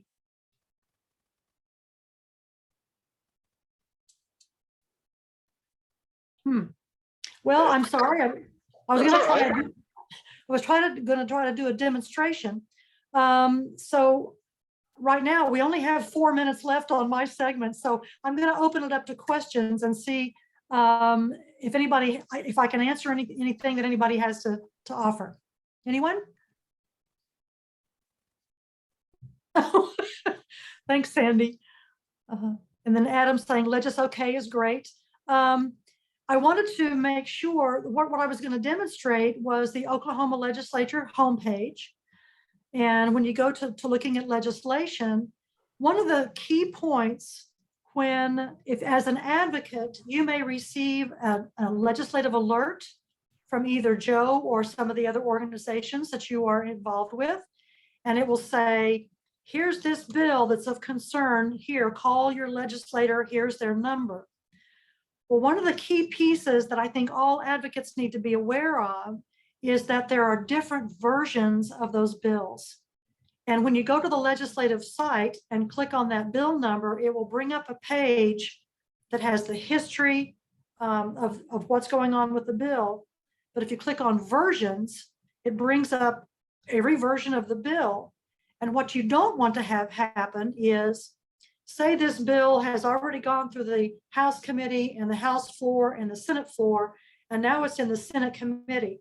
Well, what you don't want is to go up and get that introduced version and then read that through and say, oh, this is terrible. I need to talk about that with the legislator, without understanding that it's changed. It's been amended through it could have been completely gutted and new language put in. So I just want to make sure everybody understands how to access the latest version of your bill so that when you are making remarks to your legislator, they're from the most current version. Other questions?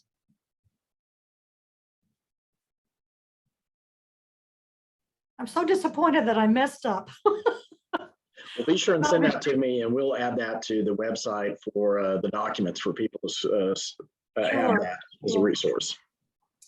Well, I really didn't need the PowerPoint, but I wanted to put those resources in there for you, especially on how to access those tracking services. And as I said, it's really important to hook up with the organizations and get on their websites, get on their tracking pieces that they do, sending out their own legislative reports every week. And that is probably the best way to keep up with what's going on. Another caution that I wanted to talk about was, I was on Facebook, during last legislative session, and somebody retweeted or reposted something from 2 years ago. And they didn't say, this was from 2 years ago. And it was, I don't remember what the topic was, but it was going to be really bad. But it had already been killed. It wasn't even in the same legislative session, and yet the advocacy community got all riled up thinking, oh my gosh, this terrible thing is about to happen. No, it was a retweet from 2 years ago. So just be careful before you respond or call your legislator about something to make sure you know what the date was on it. So I'm not seeing any additional questions. So. Well, as always, that was tremendous information. Well, you're very welcome. And remember, call your own representative and senator, have some time with them, give them your business card, get in their, I'm going to age myself, get in their Rolodex. Nobody has a Rolodex anymore. Get in their phone. You want to be in their phone so they know when you're calling them and they're calling you. Yeah, I think that's going to be the most important takeaway. It's been mentioned several times. Make yourself available as a resource for your lawmakers so they're calling you. You don't necessarily have to call them each time. Well, one of the things that they're asking about advice. One of the interesting phenomena that has happened, especially during COVID, when we were literally not allowed to come to the Capitol. So we started texting our members instead of sitting behind them and whispering in their ear during a committee hearing, right? And so that's become a real normal thing now, is I'm on my computer watching from afar and a question gets asked. And instead of that member just turning around and asking me, I text him and say, here's the answer to the question that just got answered, or prompting him to ask a certain question. So make sure you get their cell phone number and have that kind of relationship with your member that you can feel free and they will accept your texts and emails.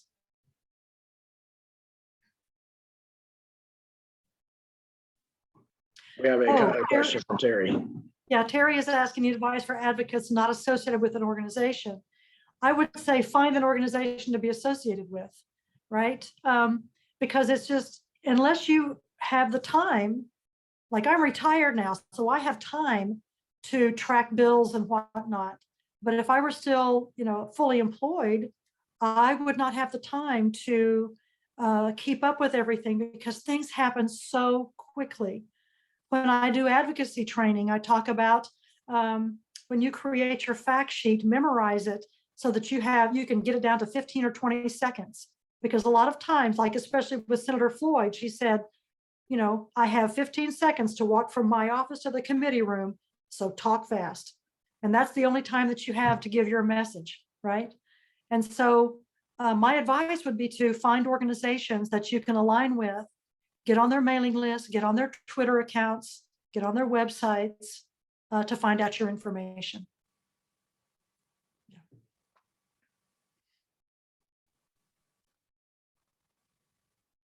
Like I said, Ann, that was tremendous. Thank you so much for taking the time to do this.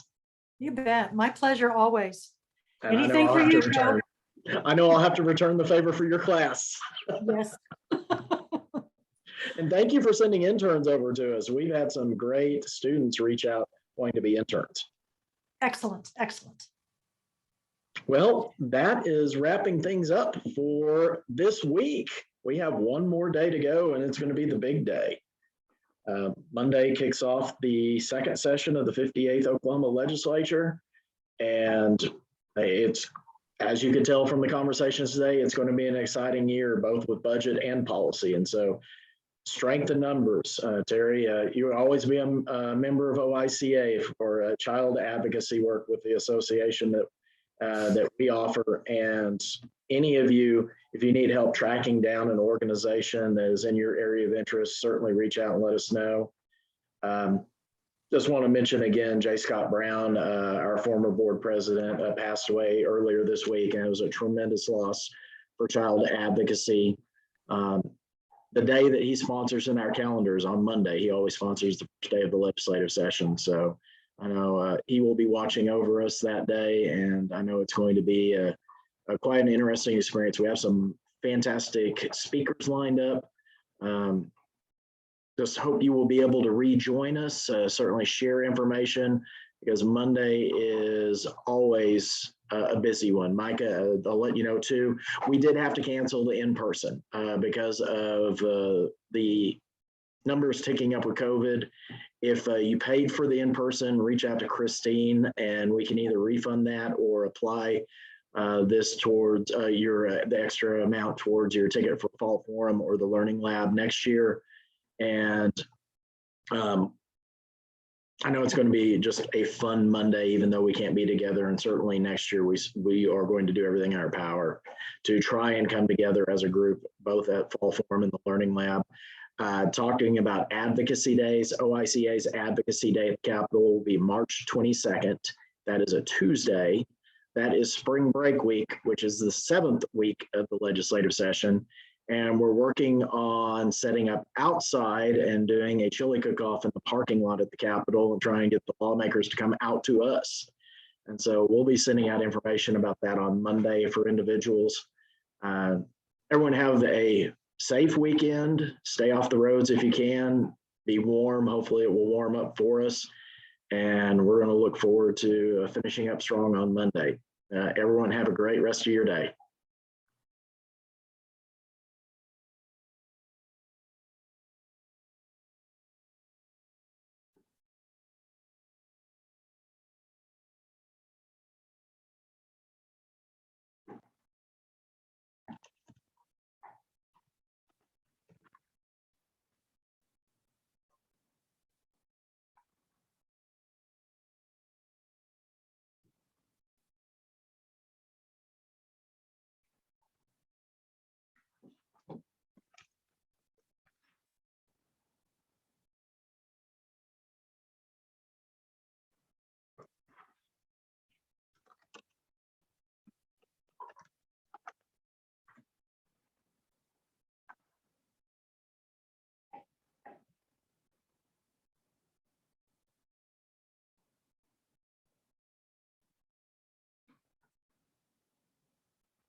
Hi, thank you for taking a minute.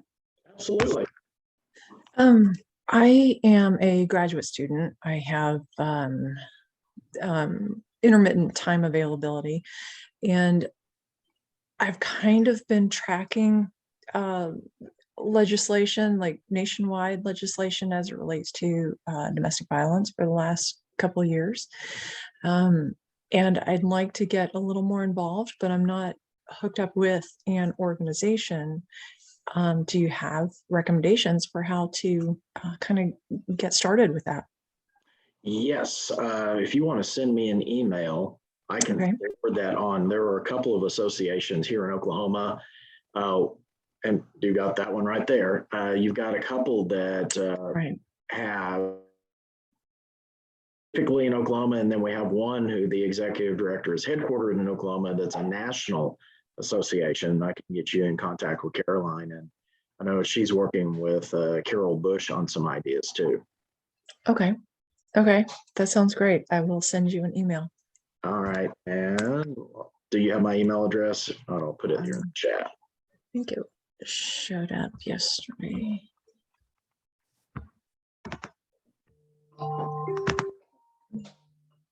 Okay. Yeah. Okay. Thank you so much for putting this training together. It's been really, really enlightening, eye-opening. Just, it's been really enjoyable. Fantastic. I'm productive. glad you've enjoyed it. I'll certainly come back and be a part of Fall Forum. That's when we actually shape the ideas for our legislative agenda. Domestic violence is always one of those topics of conversation. Make sure that we do what we can to reduce violence against children and those spouses. Okay. Fall Forum. That's on.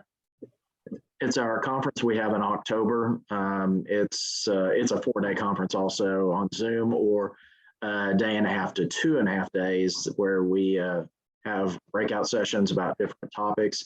And then we have committee meetings where people will assemble to help us shape our legislative agenda and do a deep dive into specific policies. Okay. Okay. I'll look forward to that then. Okay. Thank you very much. And thanks for staying on a couple seconds. Absolutely. Have a great weekend. You too. Bye-bye. Bye.